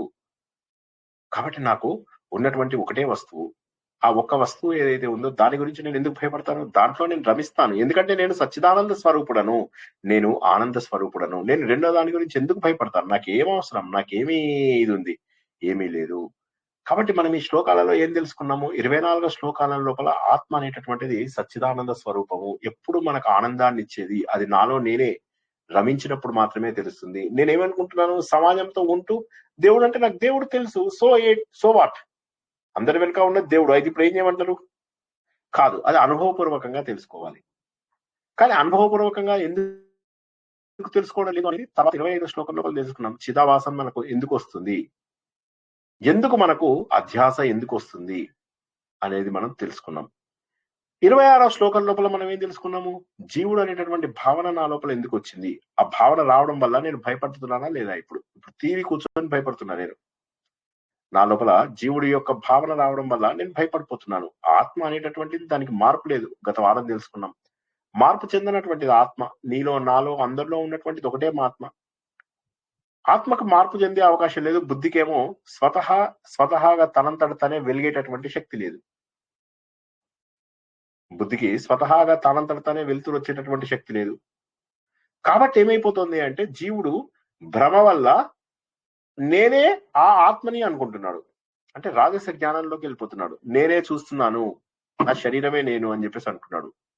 కానీ ఆత్మ అనేటటువంటిది ఏం చేస్తుందంటే అది ఎలక్ట్రిసిటీ, అన్నింటినీ చైతన్యం కల్పిస్తుంది. అది అన్నింటికీ చైతన్యం కల్పిస్తుంది అది, కానీ తను మాత్రం ఏమీ ఉండదు. ఎలక్ట్రిసిటీ ఏ విధంగానైతే అన్ని వస్తువులకు పనిచేసేలాంటి శక్తిని కల్పిస్తుందో ఎలక్ట్రిసిటీకి ఏం సంబంధం లేదు. టీవీ నడుస్తుంది, నడవడానికి కారణం ఎలక్ట్రిసిటీ, కానీ నడుస్తున్నది మాత్రం టీవీనే. కాబట్టి ఏమైతుందంటే బుద్ధి అనేది స్వయం ప్రకాశం కాదు, నీ టెలివిజన్ స్వయం ప్రకాశం కాదు, నా శరీరం స్వయం ప్రకాశం కాదు. నా ఆత్మ అనేది ఏదైతే ఉన్నదో ఆత్మ ఒక్కటే స్వయం ప్రకాశము, ఎందుకంటే అది ఒకటే ఉన్నది ప్రపంచం లోపల. ఒక్కసారి పాయింట్ అర్థం కాని వాళ్ళు అడగండి. స్వయం ప్రకాశము స్వయం ప్రకాశం కాదు అనే 2 ముక్కలు అర్థమైనాయా? Yes sir. బుద్ధి స్వయం ప్రకాశం కాదు, శరీరం స్వయం ప్రకాశం కాదు, ఆత్మ మాత్రమే స్వయం ప్రకాశం. కాబట్టి ఆత్మ వల్ల ఏమైతుంది? మిగతావన్నీ పనిచేస్తున్నాయి. మిగతావన్నీ పనిచేసేసరికి ఏమైంది? నీకు తెలుసా, నేను చాలా మంచిదాన్ని, చాలా స్ట్రైట్ ఫార్వర్డ్ మాట్లాడతాను, ఇవన్నీ మాట్లాడి మళ్ళీ ఏం చేస్తున్నాం? శరీరమే ఆత్మలాగా భావిస్తున్నాం. దానివల్ల ఏం జరుగుతుందని తెలుసుకున్నాం మనం గత వారము. రజ్జు సర్ప వదాత్మానం జీవో జ్ఞాత్వా భయం వహేత్. భయం అనేది ఎక్కడి నుంచి వస్తుంది? అభయము భయము అనేటటువంటి 2 పదాలని గత వారం తెలుసుకున్నాం మనం. భయము అనేది ఎందుకు వస్తుంది? రెండవది ఉంది అనుకున్నప్పుడు భయం వస్తుంది. నువ్వు భయపడద్దని చెప్తుని ఇప్పుడు దేవుడు ఎంత క్లియర్ గా చెప్పాడు, నువ్వు భయపడద్దు అని చెప్పాడు. చెప్పినప్పుడు కూడా భయపడుతున్నావు అంటే ఏమర్థం? అదే మాటని ఇక్కడ శంకరాచార్య చెప్తున్నాడు. రజ్జుని తాడుని పాము అనుకోవడం వల్ల భయపడిపోతున్నావు? తాడుని పాము అనుకోవడం వల్ల భయపడు. నా అహం జీవ పరాత్మేతి జ్ఞాతశ్చ నిర్భయో భవేత్. నేనెవరైతే ఉన్నానో, నేను శరీరం అని చెప్పేసి అనుకొని నేను జీవుణ్ణి కాదు, నేను ఆత్మస్వరూపుడని అని తెలుసుకున్నటువంటి మరుక్షణం నీకు భయం పోతుంది. భయానికి కారణం చెప్పాడు ఆయన. భయం వచ్చిన తర్వాత మన భయం నుంచి ఎలా తప్పించుకోవచ్చు? నేను ఎప్పుడైతే ఆత్మస్వరూపుడని అని చెప్పి తెలిసిందో అప్పుడు భయపడతావా? ఇప్పుడు నువ్వు దేవుడివి అని చెప్పా నేను, నువ్వు భయపడతావా? Yes sir no? నువ్వు దేవుడివి అని చెప్తే ఎందుకు భయపడతావు? నువ్వు నాకు శక్తి లేదు, నేను బేకారుగాన్ని, నన్ను అందరూ అంటుంటారు, నన్ను అందరూ మొత్తుతూ ఉంటారు. ఈ పిచ్చి మాటలు, పిచ్చి గోళలు ఎక్కువైపోయినప్పుడు భయపడతాం. కానీ నువ్వు స్వతహాగా కూడా మన లోపల ఉన్నటువంటి దివ్యత్వాన్ని నువ్వు మర్చిపోతున్నావు. మన లోపల ఉన్నటువంటి దైవత్వాన్ని, మన లోపల ఉన్నటువంటి దివ్యత్వాన్ని మర్చిపోయావు. కాబట్టి ఏం చేయాలి? ఆలోచన పెంచుకుంటూ పోవాలి. నేను రెండవది లేదు, నాకు రెండవది లేదు, కనిపిస్తున్నదంతా కూడా భ్రమ. ఈ కనిపిస్తున్నదంతా కూడా ఒక తరంగం. కానీ నా చూస్తున్న దృష్టి వల్ల సమాజం లాగా కనిపిస్తుంది. ఇప్పుడు ఇది ఉంది, ఇది ఒక తరంగం. కానీ దీన్ని మనం చూస్తున్నటువంటి చూపు వల్ల ఏమైపోయింది అయ్యా అంటే ఇది నాకు చొక్కాలాగా కనిపిస్తుంది. శ్రీనివాస్ కూడా ఏంటి, కణములతోని తయారయ్యాడు. సో శ్రీనివాస్ అనేవాడు ఒక కణం. కానీ మీకేం కనిపిస్తుంది? ఒక ముక్కు కనిపిస్తుంది, చెవి కనిపిస్తుంది, ఇందులు కనిపిస్తుంది, బ్యూటిఫుల్ జుట్టు కనిపిస్తుంది. ఇవన్నీ కనిపించడం వల్ల మీరు ఏమనుకుంటున్నారు? శ్రీనివాస్ కు ఒక రూపం ఇచ్చేశారు. కానీ ఈ రూపం వెనక ఉన్నటువంటివి చిన్న చిన్న దారాలు. మీరు అల్లే వాళ్ళని చూడండి, వాళ్ళు దారం ఇటు నుంచి అటు, అటు నుంచి ఇటు, ఇటు నుంచి అటు, అటు నుంచి ఇటు పంపిస్తారు. కేవలం దారమే, కానీ మొత్తం కుట్టిన తర్వాత ఒక ఆకారం వస్తుంది. Yes or no? ఉన్నదంతా కూడా దారమే, కానీ నీకు ఇదంతా ఆలోచించగా మనకేమనిపిస్తుందంటే ప్రపంచానికి డిఫరెంట్ గా కనిపించడం బహుశా సరదానేమో. సరదా అనేది అనకూడదు ఆ మాట, నేను మీకు అర్థం కావాలని అంటున్నా. బహుశా ప్రపంచానికి భిన్న రూపములలో కనిపించడము సరదా అయిండొచ్చు, మనని భ్రమలో పెట్టడం. కానీ ఒకసారి అంతే, variety ads spice to your life. Correct. So కాబట్టి ఏమైతుంది? వెరైటీ ఉండడం వల్ల మనం రకరకాల రూపాలలో చూస్తున్నాం. కానీ ఉన్నటువంటిది ఒక్కటే. మన లోపల ఉన్నటువంటి దైవత్వాన్ని మనం మర్చిపోవడం వల్ల సుఖ దుఃఖాలకు మనం లోనవుతున్నాం.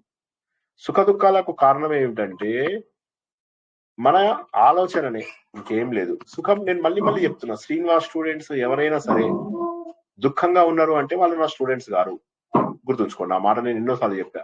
శ్రీనివాస్ స్టూడెంట్స్ ఎవరైనా భయపడుతున్నారు అంటే వాళ్ళు స్టూడెంట్స్ గారు నాకు. ఈ మాట నేను చాలా సార్లు చెప్పాను. ఎందుకంటే మనం మొత్తం మనం తెలుసుకునేదంతా కూడా ఇన్ని సబ్జెక్టులు తెలుసుకున్నాం మనం. ఉపదేశ సారం, భజగోవిందం, నిర్వాణ దశకం. ఒక్కసారి ఆలోచించండి, మనం నేర్చుకున్నటువంటి డెప్త్ చూడండి. కాబట్టి ఇంకా ఎక్కడి నుంచి వచ్చింది? ఉన్నదంతా కూడా ఒకటే ఆత్మ పదార్థం అని చెప్పేసి ధైర్యంగా ఉన్నట్లయితే ద్వంద్వాతీతులం అయ్యేటటువంటి అవకాశం ఉంది. కానీ మనం ఏంటంటే పెద్దానికి భయపడడం. కాబట్టి ఈ 24, 25, 26 ఈ శ్లోకాలు ఏవైతే ఉన్నాయో అవి చాలా చాలా క్లియర్ గా మనల్ని ముందుకు తీసుకెళ్తున్నాయి. ఏమని? బాబు, ఆత్మస్వరూపం అనేది ఎప్పుడు ఆనందంగా ఉంటుంది. నువ్వు ఆనందంగా ఉండకపోవడానికి కారణం ఏంటి అంటే నీ ఆత్మ యొక్క లక్షణాలను బుద్ధి పైన పెట్టి బుద్ధే నేను అని ఆపాదిస్తున్నావు. శరీరమే నేను, ఆత్మ అని చెప్పేసి ఆపాదిస్తున్నావు. దానివల్ల ఏమైపోతుంది? చైతన్యము కాని వాటికి చైతన్యం ఇస్తున్నావు నువ్వు. చైతన్యం కాని వాటిని నా బుద్ధి చాలా తెలివైన, బుద్ధికి ఏమి లేదు, బుద్ధికి చైతన్యం బయట నుంచి వస్తుంది, ఆత్మ. కాబట్టి అది తప్పు అని చెప్పేసి తర్వాత శ్లోకంలో చెప్పాడు. తర్వాత ఏమంటున్నాడు? నువ్వు ఒకసారి ఈ భావంలో కనుక ఇరుక్కుంటే భయంతో వణికిపోతావు. ఆత్మ అనేది దాని సహజ లక్షణం ఏంటయ్యా చెప్పండి? సహజ లక్షణం ఏమని చెప్పుకున్నాం మనం? ఆత్మది ఆనంద స్వరూపం. ఆనంద స్వరూపం. ఆత్మ అనేటటువంటిది ఆనంద స్వరూపం. ఆత్మ ఎప్పుడూ కూడా నిన్ను ఆనందంలో ఉంచుతుంది. కాబట్టి నువ్వు ఎప్పుడూ ఆత్మకి, ఇప్పుడు మిగతా వాటికి ఎండకు సూర్యుడికి వేడి లక్షణం, చంద్రుడికి చల్ల లక్షణం, నీళ్లకు చల్ల లక్షణం, అలాగే ఆత్మకు సచ్చిదానందం అనేటటువంటిది లక్షణం. ఇప్పుడు నువ్వు ఆత్మవి కాబట్టి ఎలా ఉండాలి? నువ్వు ఎప్పుడు సత్ చిత్ ఆనందంలోనే ఉండాలి. ఒప్పుకుంటారా లేదా? హలో, మనకి ఏంటంటే మనం ఆత్మస్వరూపం కాబట్టి మనం బెంగపడవలసినటువంటి అవసరం లేదయ్యా బాబు. ఎందుకు? రజ్జు సర్పవత్ ఆత్మానం జీవన్ జ్ఞాత్వా భయం వహేత్. నువ్వు తాడుని పాము అనుకోవడం వల్లనే భయపడుతున్నావు అంతే. అసత్యాన్ని సత్యంగా భావిస్తున్నావు, ఉన్నదంతా కూడా సత్యమే. పరాత్మ ఇది నా అహం జీవ, పరాత్మ ఇది నా అహం జీవ, నేను జీవుడను కాదు, పర ఆత్మ, పరమాత్మని నేను, ఇది నేను పరమాత్మ అని చెప్పి ఎప్పుడైతే తెలుసుకుంటావో, జ్ఞాతః చేత్, తెలుసుకున్న వెంటనే, తెలుసుకున్న తర్వాత, జ్ఞాతః చేత్ వెంటనే తెలుసుకున్న తర్వాత, నిర్భయః భవేత్, నిర్భయః భవేత్, నిర్భయంగా ఉంటావు. చాలా బ్యూటిఫుల్ శ్లోకం అండి ఇది. ఇది అర్థం కావాలా కానీ ఇది ఎంతవరకు అర్థమైందో. ఎందుకంటే మనకి ఎంతసేపు కూడా మనం ఎట్లా ఆలోచిస్తూ ఉంటాం, నేను జీవుని, నేను శరీరం పడిపోతుంది, నా లైఫ్ అయిపోయింది, ఇవి ఆలోచిస్తూ ఉంటాం. కానీ ఏంటంటే ఈ భయం రావడానికి కారణం ఏంటి అంటే, నేను ప్రపంచాన్ని, నేను మరణాన్ని, నేను దుఃఖాన్ని, ఇట్లా రెండు భావనలు ఉంది. నేను వేరు అది వేరు అన్నప్పుడల్లా మనకు దుఃఖం వస్తుంది. కానీ నేను చావను అన్నప్పుడు ఇంకే ఉండదు. నేనే బ్రహ్మనని తెలిసినప్పుడు ఇక రెండవ వస్తువే ఉండదు. రెండవ వస్తువే లేనప్పుడు భయం దేనికి పడతాం? మనము వర్చువల్ రియాలిటీది గత వారం తెలుసుకున్నాం. మనం ఇట్లా పెట్టినప్పుడు ఆ లోపల జరిగేవన్నీ కూడా మనము భయపడుతూ ఉంటాం. అది తీసేసామంటే మొత్తం ఎగిరిపోయింది భయం. అవునా కదా? లోపల హారర్ సినిమా వచ్చింది, వాడు ఆ సినిమా లోపల బ్రహ్మానందము రవితేజకి సినిమా చూపిద్దాం అనుకుంటాడు, హారర్ సినిమా చూపిద్దామని కొద్దిసేపటికి వాడే భయపడదాం మొదలెడతాడు. సో ఏంటంటే మనకు ఆట అని చెప్పి తెలిసిన తర్వాత భయం తగ్గిపోతుంది. అదే విధంగా మనకి ఏంటంటే అజ్ఞానం అనేటటువంటి ఈ ముసుగుని గనక తీసేసామంటే, అజ్ఞానము, సంసారం అనే దాని మీద కూడా భయం ఉండదు. ఎంత భయపడిపోతుంటారు భార్యలంటే? భయపడద్దు. భార్య బాధితులందరూ కూడా ఒకటి గుర్తుంచుకోండి, ఏంటంటే ఎవ్వరు భయపడద్దు ఎప్పటికీ. సంసార భయం అనేటటువంటిది పూర్తిగా తగ్గిపోవాలి. ఇక్కడ ఎవరు భార్య బాధితులు లేరు సార్. అదే నాకు నేను ధైర్యం చెప్పుకుంటున్నాను, నాకు నేను ధైర్యం చెప్పుకుంటున్నాను. సార్ ఇద్దరే ఉన్నారు సార్, మీరు వేణుగోపాల్ సార్ ఇద్దరే ఉన్నారు. వెంకటేశ్వరరావు గారు కూడా ఉన్నారు. వెంకటేశ్వరరావు గారు, మా స్ట్రెంత్ పెరుగుతుంది మెల్లమెల్లగా, మా స్ట్రెంత్ పెరుగుతుంది గ్రాడ్యువల్ గా. మిగతా భర్త బాధితులే ఉన్నారు సార్ ఇక్కడ. సో కాబట్టి నాకు భయం రావడం లేదు. ఇంకా ఆలోచన పెట్టుకోవాలి, నేను అభయ స్వరూపుడను, నాకు భయం అనేటటువంటిది రాదు. ఈ భయం వచ్చింది కూడా కేవలం నేను శరీరము అనుకోవడం వల్ల భయం వచ్చింది అంతే అని చెప్పేసి అనుకోవాలి. తర్వాత శ్లోకంలోకి వెళ్తున్నాం. ఇప్పుడు మనం నేర్చుకోబోతున్నది 28వ శ్లోకం. ఇవాళ నేను మీ అందరికి ఒక ఇది పంపించాను చూసారా, ఒక డెఫినేషన్, ఆదిశంకర ఆత్మ అని పంపించాను. అందులో కూడా ఒకసారి మీనింగ్, ఎవరైనా మీనింగ్ చదువుతారా? ఒక దీపం అని వస్తుంది చూడండి, చదవండి. 28వ దానిది చదవండి ఎవరైనా. ఒక దీపం, కుండను లేదా పాత్రను చదవండి. అది ఎవరు ఓపెన్ చేసుకోలే కదా. 28వ శ్లోకం. దీపం ఒక జాడి లేదా కుండను ప్రకాశింపచేసినట్లుగా ఆత్మ కూడా మనస్సు మరియు ఇంద్రియాలు మొదలైన వాటిని ప్రకాశింపజేస్తుంది. ఈ భౌతిక వస్తువులు జడమైనవి కాబట్టి అవి స్వయంగా ప్రకాశించలేవు. అది 28వ శ్లోకం. మనం క్లుప్తంగా తెలుసుకున్నాం ఆల్రెడీ, ఇది వివరంగా తెలుసుకుందాం. ఆత్మావభాసయత్వేకో బుద్ధ్యాదీనీంద్రియాణ్యపి దీపో ఘటాది వత్స్యాత్మా జడైస్థైర్నావభాస్యతే. ఒక్కొక్కటి పద. మనం ఆత్మ అవభాసయతి, ఓకే, ఆత్మ అవభాసయతి.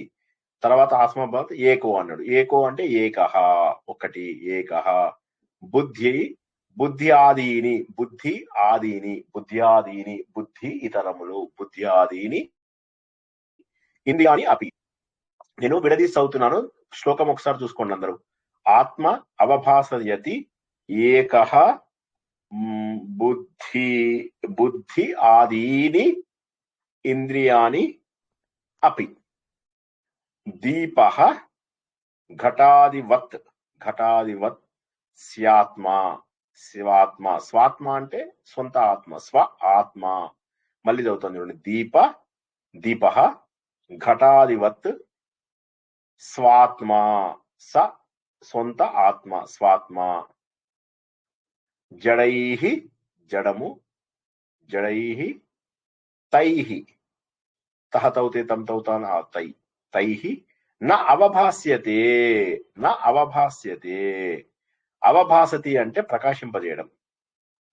భాస్వరము, భాషించడము, భాస్కరుడు, ఇవన్నీ కూడా వెలిగించడము అనేటటువంటిది. ఆత్మ అవభాసయతి, ఆత్మ వెలిగిస్తుంది అన్నింటినీ. పదాలకు అర్థం చెప్తున్నాను. ఇప్పుడు ఆత్మ అనేటటువంటిది అన్నింటినీ వెలిగిస్తుంది. తర్వాత ఏమొచ్చింది? ఆత్మావభాసతి ఏకహ, ఒక్కటే ఆత్మ ఒక్కటే ప్రకాశింపజేస్తుంది. ఆత్మ అవభాసయతి ఏకహ, ఆ ఒక్కటే అన్నింటినీ ప్రకాశింపజేస్తుంది. బుద్ధి ఆదిని, బుద్ధి మరియు ఇతరములు, అది కాక ఇంద్రియాని, ఇంద్రియములు, దీపః, దీపము, ఘటాదివత్, ఘటం అంటే కుండ, ఆదివత్ అంటే కుండలాగా ఇతర వస్తువులు, మిగతా వస్తువులు ఏవైతే ఉన్నాయో వాటిని ప్రకాశింపచేసినట్లు. ఇప్పుడు నేను ఒక లైట్ వేసాను, ఒక లైట్ వేయగానే ఈ రూమ్ లో ఉన్నటువంటి వస్తువులన్నీ కనిపిస్తున్నాయి. ఇప్పుడు ఇది నాకు ఈ చార్జర్ కనిపించడానికి కారణం ఏంటండి? వెలుగులో ఉన్నారు కదా సార్. వెలుగు. ఈ వెలుగు ఏదైతే అన్ని వస్తువులని కనిపించింపజేస్తుందో అవే కానీ నేను ఇప్పుడు లైట్ తీసేసాను ఇక్కడ. ఇప్పుడు నా దగ్గర ఉన్నటువంటి చార్జరు నన్ను చూపిస్తుందా? చూపించదు. చార్జర్ నన్ను చూపిస్తుందా? ఇక్కడ ఉన్నటువంటి ఈ రిమోట్ నన్ను చూపించగలుగుతుందా? మౌస్ నన్ను చూపలేదు. మరి నన్ను ఎవరు చూపించగలుగుతారు? కేవలం చూపిస్తుంది. అంటే ఆత్మ వేరే వాటి వల్ల ప్రకాశింపబడదు. ఆత్మ వల్లనే మిగతావన్నీ కూడా ప్రకాశింపబడుతున్నాయి. ఆత్మ ఒక్కటే నీ లోపల ఉన్నటువంటి బుద్ధిని, నీ లోపల ఉన్నటువంటి ఇంద్రియాలను, నీ శరీరంలో ఉన్నటువంటి అణువును, ప్రతి చిన్న ముక్కను కూడా ప్రకాశింపజేస్తుంది. ఏ విధంగానైతే దీపము ఇంట్లో ఉన్న, ఇక్కడ కుండ అంటే కుండను వదిలేయండి, ఇంట్లో ఉన్న వస్తువులని గుర్తుంచుకోండి. కుండ అంటే ఇప్పుడు ఇక మీరు కుండను తీసుకొచ్చి ఎక్కడ దొరుకుతుందని ఆలోచించదు. దీపము ఏ విధంగానైతే వస్తువులన్నింటినీ వెలుతురులోకి తెస్తుందో అదే విధంగా ఆత్మ శరీరాన్ని, ఇంద్రియాలను అన్నింటినీ కూడా వెలుతురులోకి తెస్తుంది. కానీ నీ బుద్ధి, ఇంద్రియాలు ఏవైతే ఉన్నాయో ఇవి జడము, అవి ఆత్మను రివర్స్ ప్రకాశింపజేయలేవు. ఉదాహరణకి చనిపోయిన వ్యక్తి ఉన్నాడు, అతని లోపల ఇంకేమి ఉండవు, ఏమి పనిచేయవు. అతని శరీరం, ఇంద్రియాలు ఉన్నాయి, అవి అతన్ని బతికిస్తాయా? బతికించవు. అతన్ని బతికించేటటువంటి అవకాశమే లేదు. ఎందుకు? ఆత్మ అనేటటువంటిది ఎప్పుడైతే నీ లోపల లేదో, ఆత్మ అనేటటువంటిది నీ లోపల లేనప్పుడు నిన్ను బతికించడం కష్టం కాదు, అసంభవం. కానీ ఆత్మ ఉన్నప్పుడు నీ శరీరంలో ఉన్న ప్రతి వస్తువు కూడా నీకు కనిపిస్తుంది. నీ దేహం కనిపిస్తుంది, నీ ఇంద్రియాలు కనిపిస్తాయి, నీ శరీరం మొత్తం కనిపిస్తుంది. అంటే దీపం కనిపించినప్పుడు రూమ్ లో ఉన్న వస్తువులన్నీ ఎలా అయితే కనిపిస్తాయో, నీలో ఆత్మ చైతన్యం ఉన్నంత వరకే నీ శరీరంలో ఉన్న ప్రతి ఒక్కటి చూడగలుగుతావు నువ్వు. Yes or no? హలో, అర్థం కాని వాళ్ళు ఒకసారి అడగండి. ఆత్మ యొక్క మహోన్నతమైనటువంటి లక్షణాన్ని ఇక్కడ మనము తెలుసుకుంటున్నాం. ఆత్మ వల్లనే మన దేహము, ఇంద్రియాలు ఇవన్నీ కూడా కనిపించగలుగుతున్నాయి. కానీ మనకు ఇంద్రియాల వల్ల లేదా నీ దేహం వల్ల ఆత్మ వెలగదు. ఆత్మ వల్ల ఈ దేహము, ఇంద్రియాలు ఇవన్నీ వెలుగుతాయి. చాలా క్లియర్ గా మనం కేనోపనిషత్తు లోపల కూడా తెలుసుకున్నాం. కళ్ళు దానిని చూడలేవు, కానీ దాని వల్ల కళ్ళు చూస్తాయి. మనం ఇంకా అక్కడి దాకా రాలేదు, కానీ మనకు అదే వస్తుంది. ఇది నాకు అర్థమైన తర్వాతనే నాకు కేనోపనిషత్తు ఒళ్ళంతా గగురు పొడిచింది. కళ్ళు ఆత్మను చూడలేవు, కానీ ఆత్మ వల్ల నీ కళ్ళు బయట వస్తువులను చూడగలుగుతున్నాయి. చాలా బ్యూటిఫుల్ గా ఉందా లేదా కేనోపనిషత్తు వాక్యం? చాలా బ్యూటిఫుల్. కేనోపనిషత్తు యొక్క హృదయం అన్నమాట ఇది. మనం చెప్పుకుంటున్నది కేనోపనిషత్తు యొక్క మెయిన్ మూలం ఏంటయ్యా అంటే, ఆత్మ వల్ల నీ కళ్ళు అన్నిటినీ చూడగలుగుతున్నాయి. మనం అది తెలుసుకున్నాం.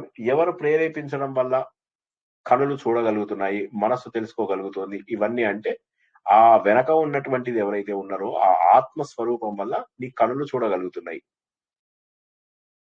నీ కనులు ఆత్మను చూడలేవు, నీ కళ్ళు ఆత్మను చూడలేవు.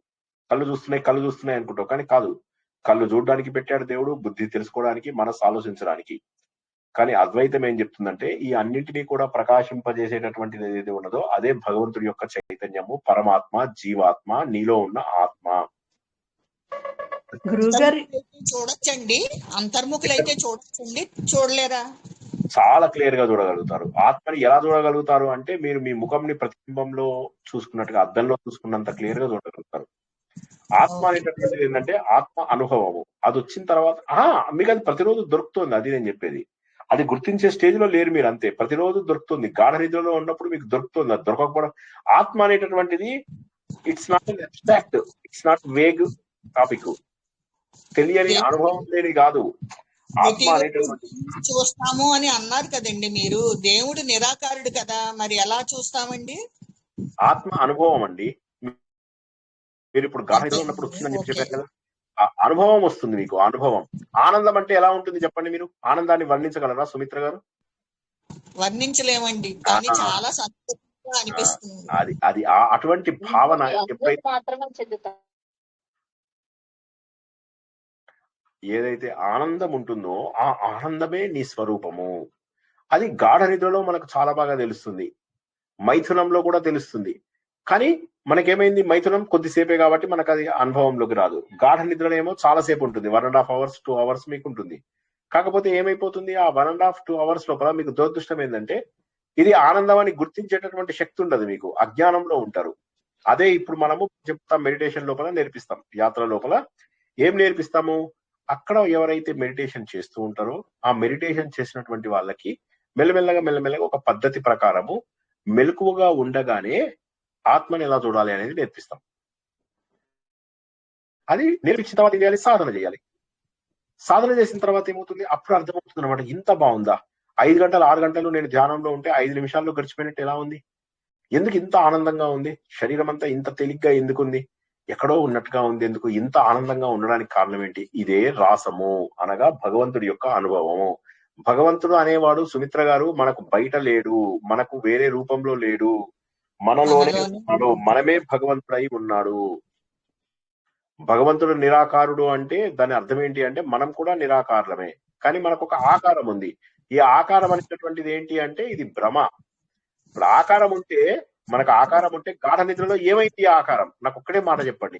టైమ్ అండ్ స్పేస్ అనేటటువంటి లిమిటేషన్స్ వల్ల మాత్రమే మనము ప్రారంభంలో ఉపోద్ఘాతం అందరినీ బాగా వినమని ఎందుకంటాను, నేను చెప్తామనుకున్న పాయింట్లన్నీ ఉపోద్ఘాతంలోనే చెప్తాను. అవునండి. ఆ ఉపోద్ఘాతం లోపల నేను ఇవాళ ఏం చెప్పాను, మనకి ప్రాబ్లమ్స్ అన్ని ఎందుకు వస్తున్నాయి అంటే టైం స్పేస్ అండ్ మెటీరియల్ వల్ల వస్తున్నాయి. మన ఫిజిక్స్ మొత్తము, కెమిస్ట్రీ మొత్తము, మన మ్యాథమెటిక్స్ మొత్తము టైం స్పేస్ పైననే ఆధారపడి ఉంది. టైం స్పేస్ మెటీరియల్ పైననే ఆధారపడి ఉన్నది. అవే లేనప్పుడు ఇంక నిన్నేమి బాధిస్తాయి? గాఢ నిద్రలో ఉన్నప్పుడు సమయం ఎంత అయిందో తెలుసా, ఎక్కడ పడుకున్నామో తెలుసా? బండరాయి మీద పడుకున్నా, పరుపు మీద పడుకున్నా, ఎక్కడ పడుకున్నా కూడా నిండార నిద్రించే ఆ రాజు నిద్ర, ఈ బంటు నిద్ర ఒకటే అని ఉంది కదా. కాబట్టి అందరిలో ఆ పాటలో ఉంది కదా అన్నమయ్యది. సో అందులో ఎంత తత్వం ఉంది, బ్రహ్మమొక్కటే పరబ్రహ్మమొక్కటే పరబ్రహ్మమొక్కటే అయిపోయింది. భక్తి అనుకుంటారు అన్నమయ్యని, కానీ చూస్తే జ్ఞానం. ఏదైనా కూడా జ్ఞానంలోనే పరిసమాప్తి చెందాలి, ఏదైనప్పటికీ కూడా జ్ఞానంలోనే పరిసమాప్తి చెందాలి. గురుగారు, ఆత్మ వల్లే కదా వినబడుతుంది, ఆత్మ వల్లే మనం తినగలుగుతున్నాము, అన్ని ఆత్మ వల్లే. అది ఒక్కటి లేకపోతే ఇది ఏమి పనిచేయదు. అవును, కరెక్ట్. సో కాబట్టి ఏమైతుంది, ఈ విధంగా ఆత్మస్వరూపాన్ని మనము తెలుసుకోవాలి అంటే ఆలోచించాలి, నిరంతరం ఆలోచిస్తూ దానికి తగ్గట్టుగా ఉండాలి. నేను ఎంతసేపు కూడా నాకు తెలిసింది మరి నాకు ఎందుకు రావట్లేదు అనుభవంలో చాలా మంది అడుగుతారు. సార్ ఇప్పుడు మీరు చెప్పింది నాకు అర్థం కాకపోవడం లేదు సార్, మీరు చాలా బాగా చెప్తున్నారు, అర్థమైంది మాకు. సరే నాకేం లాభం అంటే, నీకేం లాభం అంటే నువ్వు ఆలోచించాలి. ఆలోచిస్తే నీకు అనుభవంలోకి వచ్చినప్పుడు ఆనందం ఉంటుంది. ఎట్లా వస్తుంది సార్ ఆ అనుభవం, ఒకసారి ఎక్స్ప్లెయిన్ చేస్తారా? చేస్తాను. 1 hour కూర్చొని కదలకుండా ధ్యానం చేయి. ఇప్పుడు మన యాత్రకు వచ్చే వాళ్ళందరికీ కూడా ఇంట్లో ప్రాక్టీస్ చేసుకోమన్నాను కొన్ని విషయాలు. ఆ ప్రాక్టీస్ చేసుకున్న వాళ్ళు అలా ఒక దగ్గర కనుక కూర్చుంటే, శరీరంలో ఒక్క కదలిక కూడా లేకుండా కూర్చున్నట్లయితే, ఆలోచన వస్తే ఆలోచనను రాకుండా ఉంచగలిగితే వీలైనంత వరకు కొంతసేపు 5 నిమిషాలు, 10 నిమిషాలు, 15 నిమిషాలు, 20 నిమిషాలు, ఎంతసేపు వీలైతే అంత. అప్పుడు మనకు తెలుస్తూ ఉంటుంది, ఎక్కడో ఆనందంగా ఉన్నట్టుగా అనిపిస్తూ ఉంటుంది. మన శరీరంని కూడా దాటిపోయినటువంటిది, మన శరీరానికి అతీతంగా బయటికి వెళ్ళిపోయి మన శరీరాన్ని చూస్తున్నటువంటి ఆలోచన, నేను శరీరాన్ని కాదు అనే భావన చాలా క్లియర్ గా కొన్ని క్షణాలైనా అందరికీ తెలిసి తీరాల్సిందే. ఏ మంత్రం చదవక్కర్లే, ఏ యోగం చేయక్కర్లే, ఏం చేయక్కర్లే, జస్ట్ ఒక్కసారి 15 నిమిషాల పాటు కదలకుండా ఒక దగ్గర కూర్చుంటే చాలు. ఎట్లా? అలవాటు చేసుకోవాలి.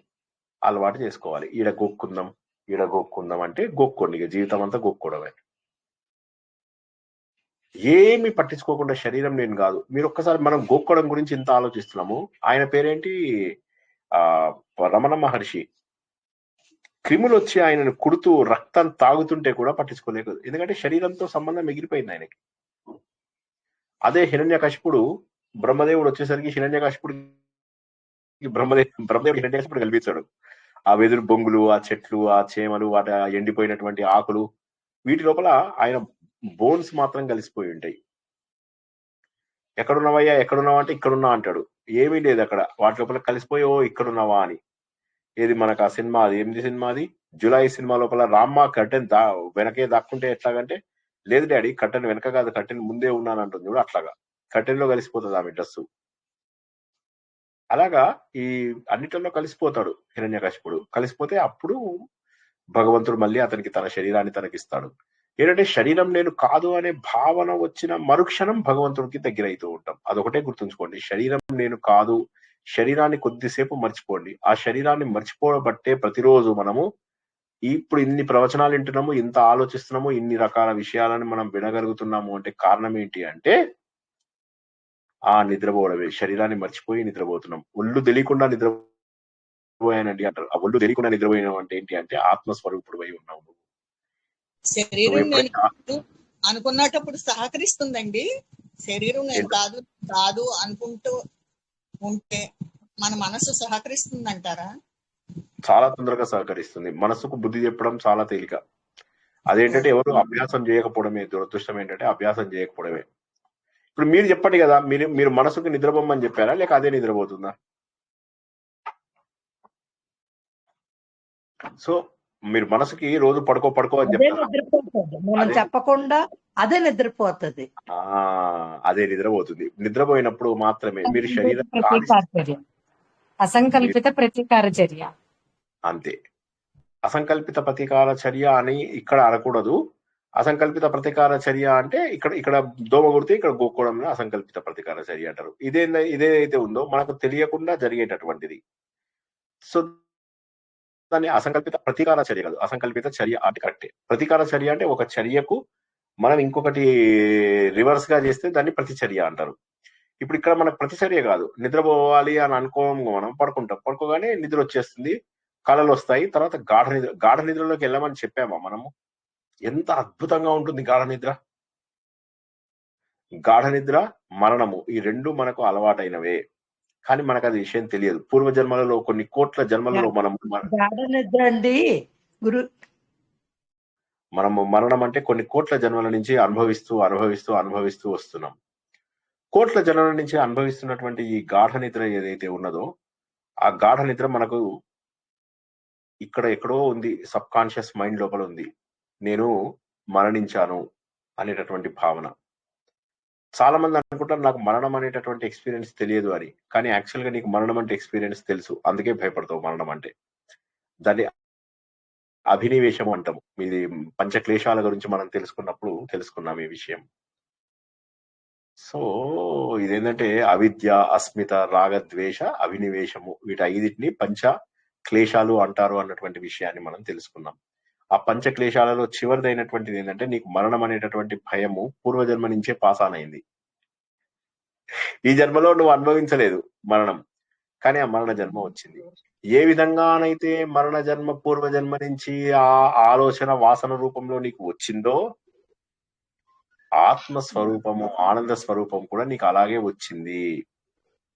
ప్రాణం పోకడ తెలియదు అంటారు కదా సార్. వానరు అక్కడ ప్రాణం పోకడా తెలియదు. మరణం అంటే మరణం లేదంటారు కదా సార్. మరణం మన జన్మ ఉంది కదా, మన మీ అభిమాని గురువు గారు చెప్పినారు. మరణం అనేది లేదు. శరీరానికి మాత్రమే మరణము, ఆత్మకు మరణం లేదు. కాబట్టి ఆత్మకి ఎప్పుడైతే మనం ఈ శరీరం వదిలేసి కారణ రూపంలోకి వస్తామో అది తెలుసు మనకు. అందుకోసమని ఏమవుతుంది అంటే అది కొన్ని కోట్ల జన్మలు మనం గుర్తుంచుకుంటాం. ఆనందము, దుఃఖము, ఈ రెండు కూడా మనకు పూర్వజన్మ నుంచి సంక్రమించినవే. ఈ విషయం చాలా మందికి తెలియదు. ఒకసారి ఆలోచిస్తే, ఇంత చిన్నదా నా లైఫ్, నా పిల్లలే ప్రపంచం అనుకొని బతుకుతున్నాను, నా భర్తనే, నా భార్యనే ప్రపంచం అని బతుకుతున్నాను, నా స్నేహితులే ప్రపంచం అని బతుకుతున్నాను, మూడు సెల్ ఫోన్స్. ఇప్పుడు నేను యాత్రకి సెల్ ఫోన్లు తీసుకురావద్దంటే వీళ్ళు పాపం స్టూడెంట్స్ అందరూ బాధపడుతున్నారు. రోజుకు 30 కాల్స్ చేయాలా, సార్ ఏమో గంట టైం ఇస్తున్నాడు. అందరు ఫ్రెండ్స్ కి చెప్పుకున్నారు, ఇగో మేము 1 o'clock మా సార్ వదిలేస్తాడు, మా రాక్షసుడు వదిలినాక 1 to 2 మేము కాల్ చేస్తాము అని చెప్పేసి చెప్తున్నారు అనమాట అందరూ. కొంతమంది ఏంటంటే నిద్ర మానేద్దామని ప్లాన్ లో ఉన్నారు. 1 నుంచి 4 వరకు మనకు 3:30 వరకు నిద్ర టైం ఉంది సార్ కదా. మాకు ఐడియాలు ఇస్తున్నారు సార్, మీరు మాకు ఐడియాలు ఇస్తున్నారా సార్? అంతే అంటారా?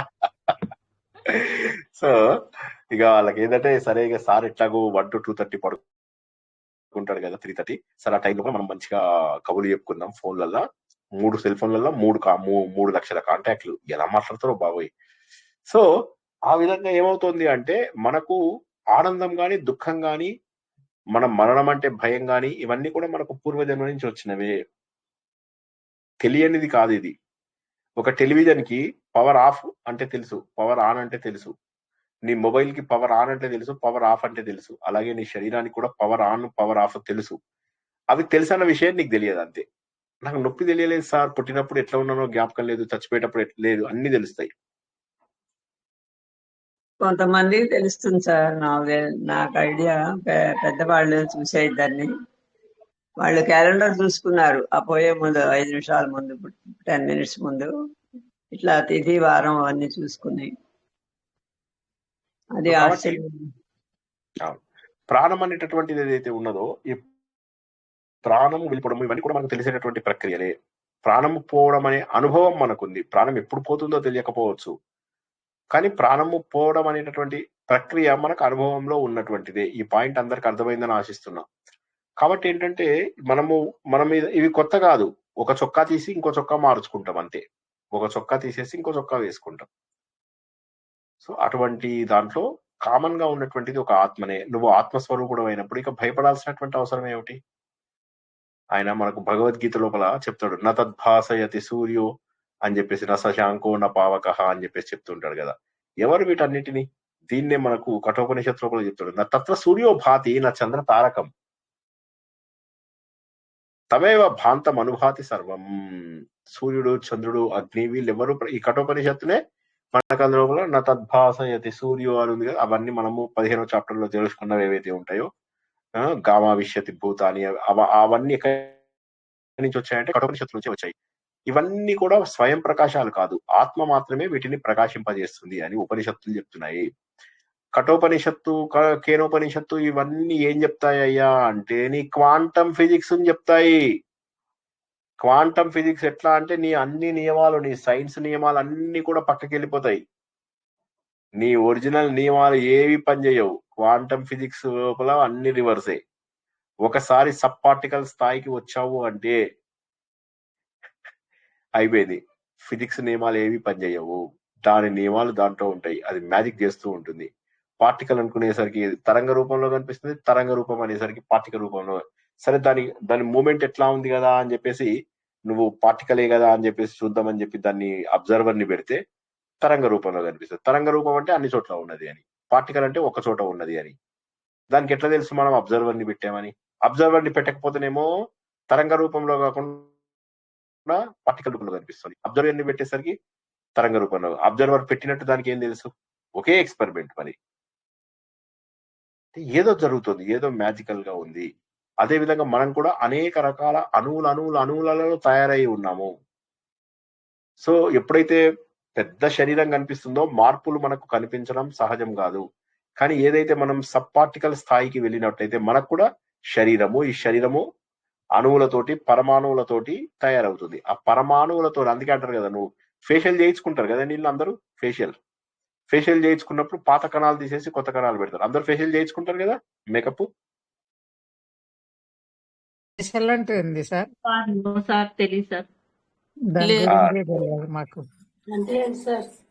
జనరేషన్ వాళ్ళు అవన్నీ ఫాలో అవుతున్నారు సార్, పాత వాళ్ళు కాదు సార్.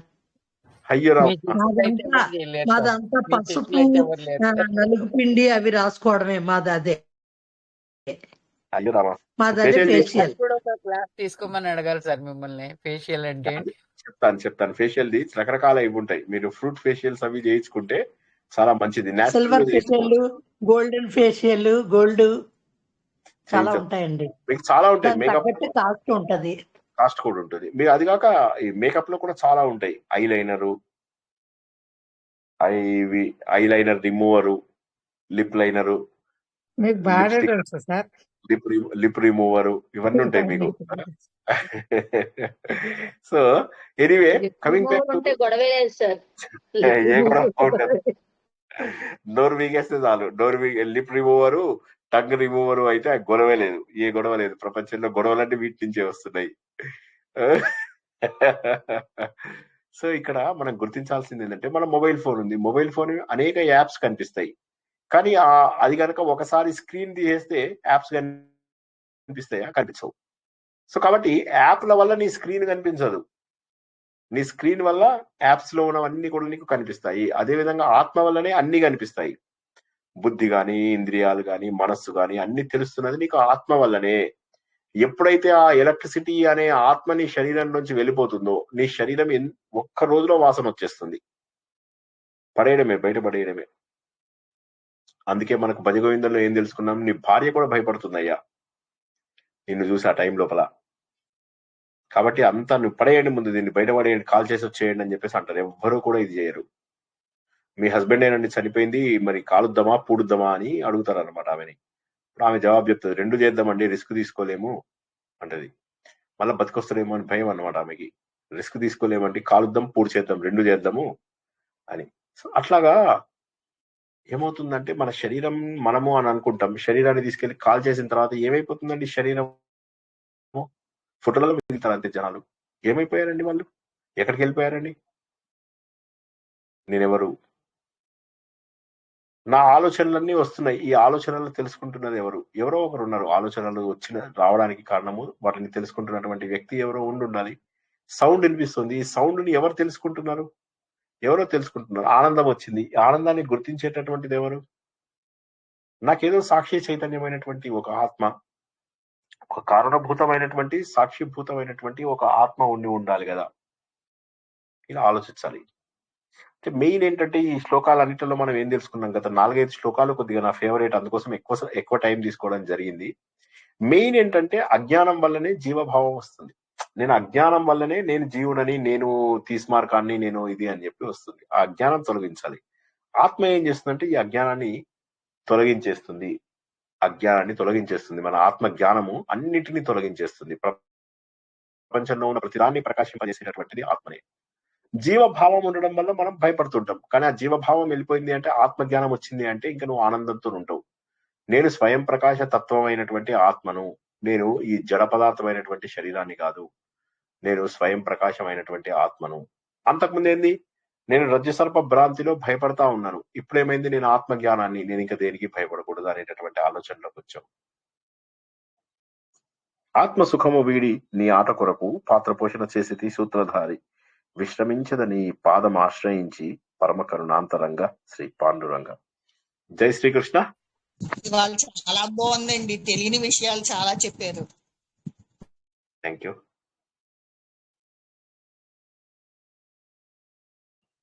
రోజు చెప్పడం లేదు సార్, తెలియని విషయాలు రోజు తింటూనే ఉంటాం. అన్ని గురుగారు అన్ని తెలుసుకుంటాం గాని అజ్ఞానంలోనే పడతాం. ఎందుకంటే జనాలతో ఆ ఫోన్ ముందు బయట మారాడు. నా ఫ్రెండ్ ఒక అతను ఉన్నాడు, చాలా మంచివాడు. ఆయన ఏం చేశాడంటే శాంతిని 10 రూపాయలకే ఇస్తాడు. శాంతి అంటే ప్రశాంతత, మానసిక ప్రశాంతత. చెప్పకండి సార్, అది మాత్రం చెప్పకండి. ఫోన్లు వదిలేసుకుంటే మేము మాట వినలేము. మేము అయ్యక్కడికి పోవాలి. మీరు ఫోన్ లైవ్ గానే చెప్తారా? మేము అందరికీ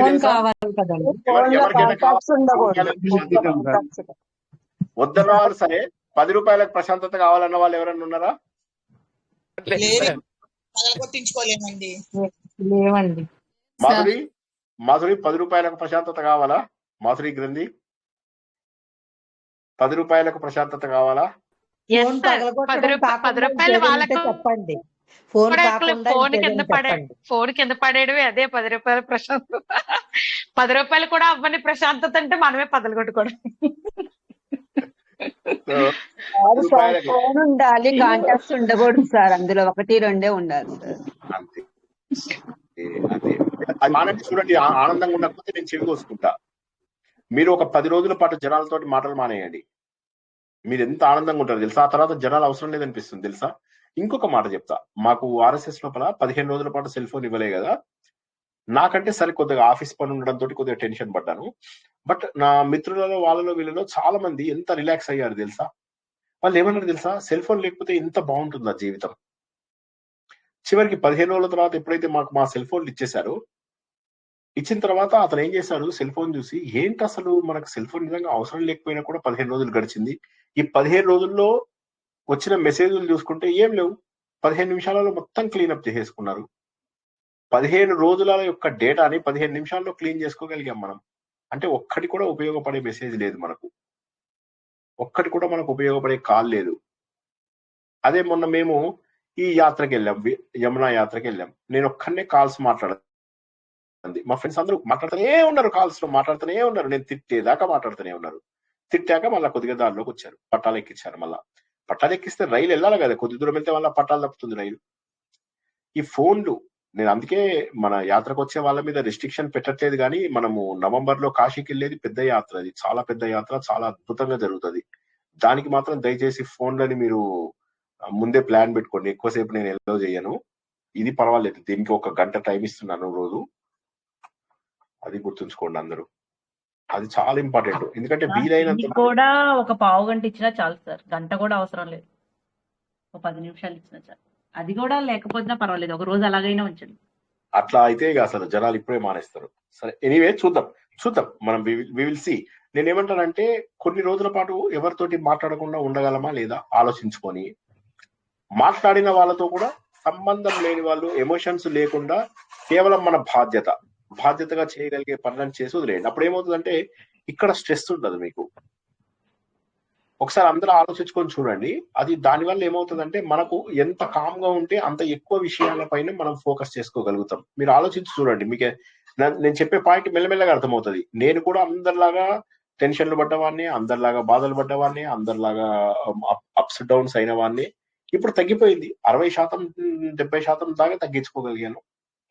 సో ఎవరికి ఇందులోపల దేవుడు ఒకళ్ళకి ఎక్కువ బ్రెయిన్, ఒకళ్ళకి తక్కువ బ్రెయిన్ ఇవ్వడం అట్లా జరగదు, వాడుకోవడం అంతే. మనం ఎంత వాడుకుంటాం అనేది ఇంపార్టెంట్. మాకు కూడా ఫోన్లు చాలా తగ్గిపోయాయి సార్. ఎందుకు అని అంటారు మీరు, అది క్వశ్చన్ వేస్తారు కదా.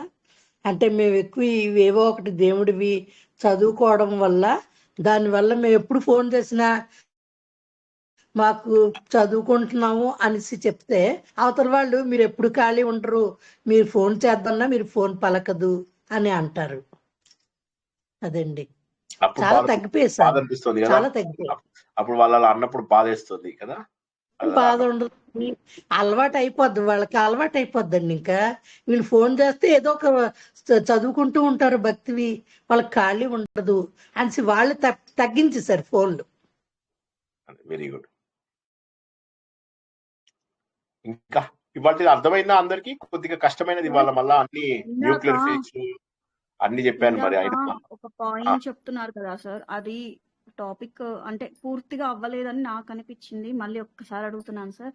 ఆత్మ మనకి అనుభవంలోకి ఎలా వస్తుంది, ఎప్పుడు వస్తుంది అని చెప్తాను అని ఎప్పుడైతే రాగద్వేషాలు పోతాయో అని ఆపేశారు సార్, వేరే టాపిక్ వచ్చింది. ఫస్ట్ శ్లోకంలో ఉంది కదా, ఇప్పటికి 1,00,000 సార్లు చెప్తున్నాం. తపోభి క్షీణ పాపాన, అది అర్థమైంది.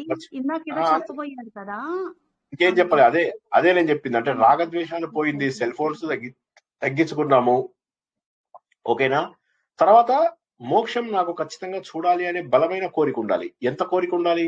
ఆయన ఏమన్నాడు, ముముక్షువులకు మాత్రమే ఇది సంభవము అని చెప్పాడు. ఆత్మబోధలో ఫస్ట్ శ్లోకం ఏంటి? తపోభి క్షీణ పాపాలం, పాపంలను పోగొట్టుకోవడము, వీతరాగినం, రాగద్వేషాలను పోగొట్టుకోవడము, ముముక్షువులం కావాలి అనేటటువంటి కోరిక. ఇప్పుడు ఏ విధంగానైతే రామకృష్ణ పరమహంస చెప్పాడో, నీళ్లలో పెట్టిన వ్యక్తిని బలంగా తోసేస్తే ఊపిరి పీల్చుకోవాలి అని ఎంత బలంగా అతను ఉధృతంగా ప్రయత్నం చేస్తాడో, అంత ఉధృతంగా ప్రయత్నం చేసే వాళ్ళకి ఆత్మబోధ పెద్ద కష్టం కాదు. అటువంటి వాళ్ళ కోసం మాత్రమే ఈ ఆత్మ బోధ అనేటటువంటి పుస్తకాన్ని రాస్తున్నాను అని శంకరాచార్య చెప్పారు. చెప్పి ఆత్మబోధకు కావాల్సింది ఏంటయ్యా అంటే జ్ఞానం. ఎక్కడి నుంచి వస్తుంది ఆ జ్ఞానం? ఇవాళ నేను పంపించిన శ్లోకాల యొక్క వివరణ ఏదైతే ఉందో అది మళ్ళీ ఇది కూడా చూడండి. ఇది నేను చిన్మయ మెషిన్ వాళ్ళది కాదు, ఇది శంకరాచార్య.org అని అందులోంచి డౌన్లోడ్ చేసి దాన్ని తెలుగులో ట్రాన్స్లేట్ చేసి, నేను చేయలేదు ట్రాన్స్లేషన్, గూగుల్ ట్రాన్స్లేట్ చేసి మీ అందరికి పంపించాను. అది ఒక్కసారి చూసుకోండి. ఇది కూడా చిన్మయానందదేనా? ఓ సారీ సార్, అదే ఇది అనుకుంటా కదా. అయ్యో నేను ఇంకా కొత్తది పంపించాను. అయ్యో సారీ అదే అయ్యో నేను వేరేది పంపించానేమో అనుకున్నాను. సారీ, అదే పంపించారు. మంచిదే. అదే అదే మన చిన్మయ మిషనే మనకు మూలం. నేను చెప్తున్నది అంతా ఇందులోంచే చెప్తున్నాను. నేను చెప్తున్నది 99.9% దీని ఆధారంగానే చెప్తున్నాను. ఓకేనా? తర్వాత రామకృష్ణ మిషన్ వాళ్ళది ఒక బుక్ ఉంది. మీరు ఆ 15 రూపాయలు 10 రూపాయలు ఉంటుంది. అది ఆత్మబోధ అనేది కొనుక్కోండి అందరూ. 10 రూపీస్ 15 రూపీస్ ఉంటుంది. రామకృష్ణ మఠం దగ్గరలో ఉన్న వాళ్ళందరైనా అది కొనుక్కోండి. ఈ పుస్తకాల ఆధారంగానే చెప్తాను. నేను ఏది చెప్పినా కూడా ఇట్లాగే చెప్తాను నేను జనరల్ గా. ఓకేనా? ఎందుకంటే శ్లోకాలు నాకు ఈ శ్లోకాలు బట్టి నోటికి రావు కదా, అందుకోసం అని చెప్పి. సరేనా? ఇంకేమన్నా ప్రశ్నలు ఉన్నాయా, లేకపోతే రేపటి ఆదిత్య హృదయానికి సిద్ధంగా ఉన్నారా అందరూ? మరి క్వశ్చన్స్ ఇస్తానన్నారు కదా సార్. అవునండి, టైం సరిపోయేది ఇవాళ. ఇప్పుడే కొద్దిగా జలుబు తగ్గి జ్వరం తగ్గి కొద్దిగా రికవర్ అవుతున్నాము. ఇవాళ ఆఫీస్కి వెళ్ళాలి, ప్రాక్టీస్ కోసము. పంపిస్తా రేపు పంపిస్తా. వీలైతే రేపు ఒకసారి ప్రాక్టీస్ కూడా చేయిస్తాను. అండ్ ఒక వారం రోజులు పోస్ట్ పోన్ చేశాను నేను. మీకు 4వ తారీఖు బదులుగా 11వ తారీఖు ఉంటుంది. తర్వాత వచ్చేది మీకు 5వ తారీఖు నాడు మళ్ళీ వచ్చే నెల 5 నాడు మీకు మళ్ళీ ఇంకొక టాపిక్. ఏం టాపిక్ మనకు మిగిలింది? యక్ష ప్రశ్నలు అయిపోయింది. విష్ణు సహస్రనామంది పెద్ద క్విజ్. అది 2 గంటల క్విజ్ ఉంటుంది. విష్ణు సహస్రనామం మొదటి నుంచి చూసుకోండి. ఒక్క పదానికి కూడా తత్వరూపం లేకుండా నాకు డైరెక్ట్ గా జవాబు చెప్పొద్దు. డైరెక్ట్ గా అడిగిన వాటికే డైరెక్ట్. బై ద వే నిన్న చాలా బాగా చెప్పారు. నిన్న కాదు, మొన్న జరిగినది చాలా బాగా చెప్పారు. అందరూ కూడా తత్వ రూపం లోపల చెప్పారు. లౌకిక విషయాలను కూడా చక్కగా ఎక్స్ప్లెయిన్ చేయగలిగారు. ఇప్పటి వరకు మీరు చేసిన వాటిల్లో 2 బెస్ట్ గా చేశారు. ఒకటి ఆత్మబోధ బాగా చెప్పారు అందరూ. ఆత్మబోధ ఎక్సలెంట్. మరి మీకు నిజంగా అర్థమైందో ఆత్మబోధ, లేకపోతే నన్ను సంతోష పెట్టడానికి అలాగనో తెలియదు కానీ ఆత్మబోధ క్విజ్ చాలా బాగా జరిగింది. తర్వాత నిన్న జరిగిన దాన్ని ఆత్మబోధ క్విజ్ ని మీ మిత్రులకు కూడా పంపించి వాళ్ళని కూడా ఈ మార్గంలోకి తీసుకురండి. మన దగ్గర ప్రవచనం వినక్కర్లే, వాళ్ళు ఎక్కడ విన్నా పర్వాలేదు, కానీ ముందు ఆ క్విజ్ అలవాటైతే వాళ్ళకి వాసన తగిలింది అనుకోండి, తగిలితే వాళ్ళు ఎక్కడ నేర్చుకున్నా చాలు. మనకు చిన్మయ మిషన్, శివానందాశ్రమం, దయానందాశ్రమం, రామకృష్ణ మిషన్, చాలా చోట్ల ఎక్కడ నేర్చుకున్నా చాలు. విద్యాప్రకాశ్ ఎవరు తిట్టకపోతే నిర్వాణ దశకం కూడా క్విజ్ పెట్టండి సార్. నిర్వాణ దశకము చెప్పలేరేమోనండి మీరు. మళ్ళీ నిర్వాణ దశకము ఇంకొక రౌండ్ చెప్పాల్సి వస్తుందేమో అనిపిస్తుంది. ఎందుకంటే నిర్వాణ దశకం కష్టమైనది. ఇప్పుడు నిర్వాణ షట్కం సులభమైనది, నిర్వాణ దశకం కష్టమైనది. అందుకని నేను ముందేం చేశానంటే నిర్వాణ దశకం చెప్పేసేసాను. అందరూ ఓకే అంటే నిర్వాణ దశకము మరి చూడాలి ఎంతమంది ఎవరైనా కాన్ఫిడెంట్ గా ఉన్నారా అండి నిర్వాణ దశకం?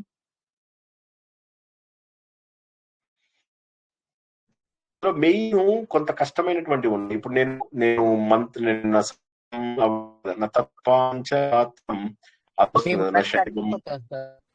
అందులో వచ్చేసరికి వెళ్ళిపోతారు, కన్ఫ్యూజ్ అవుతారు. అది శూన్యాత్మకత్వ, శూన్యం, అతి శూన్యము, అవి దాని డిఫరెంట్ వేస్ లో అప్పుడు మనము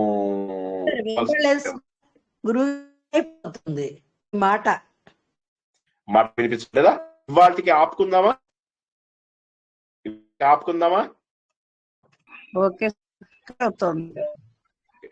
రేపు రాత్రికి కలుద్దాం మళ్ళీ.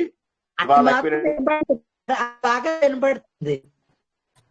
రేపు రాత్రి ఆలోచన ద్వారా భగవంతుని చేరుకుంటున్న ఈ రోజు ప్రవచనాన్ని ముగిసుకుంటున్నాం. పునః రేపు రాత్రి 9 గంటలకు ఆదిత్య ప్రవచనం ద్వారా. అంతవరకు అందరికీ జై శ్రీకృష్ణ, శుభరాత్రి.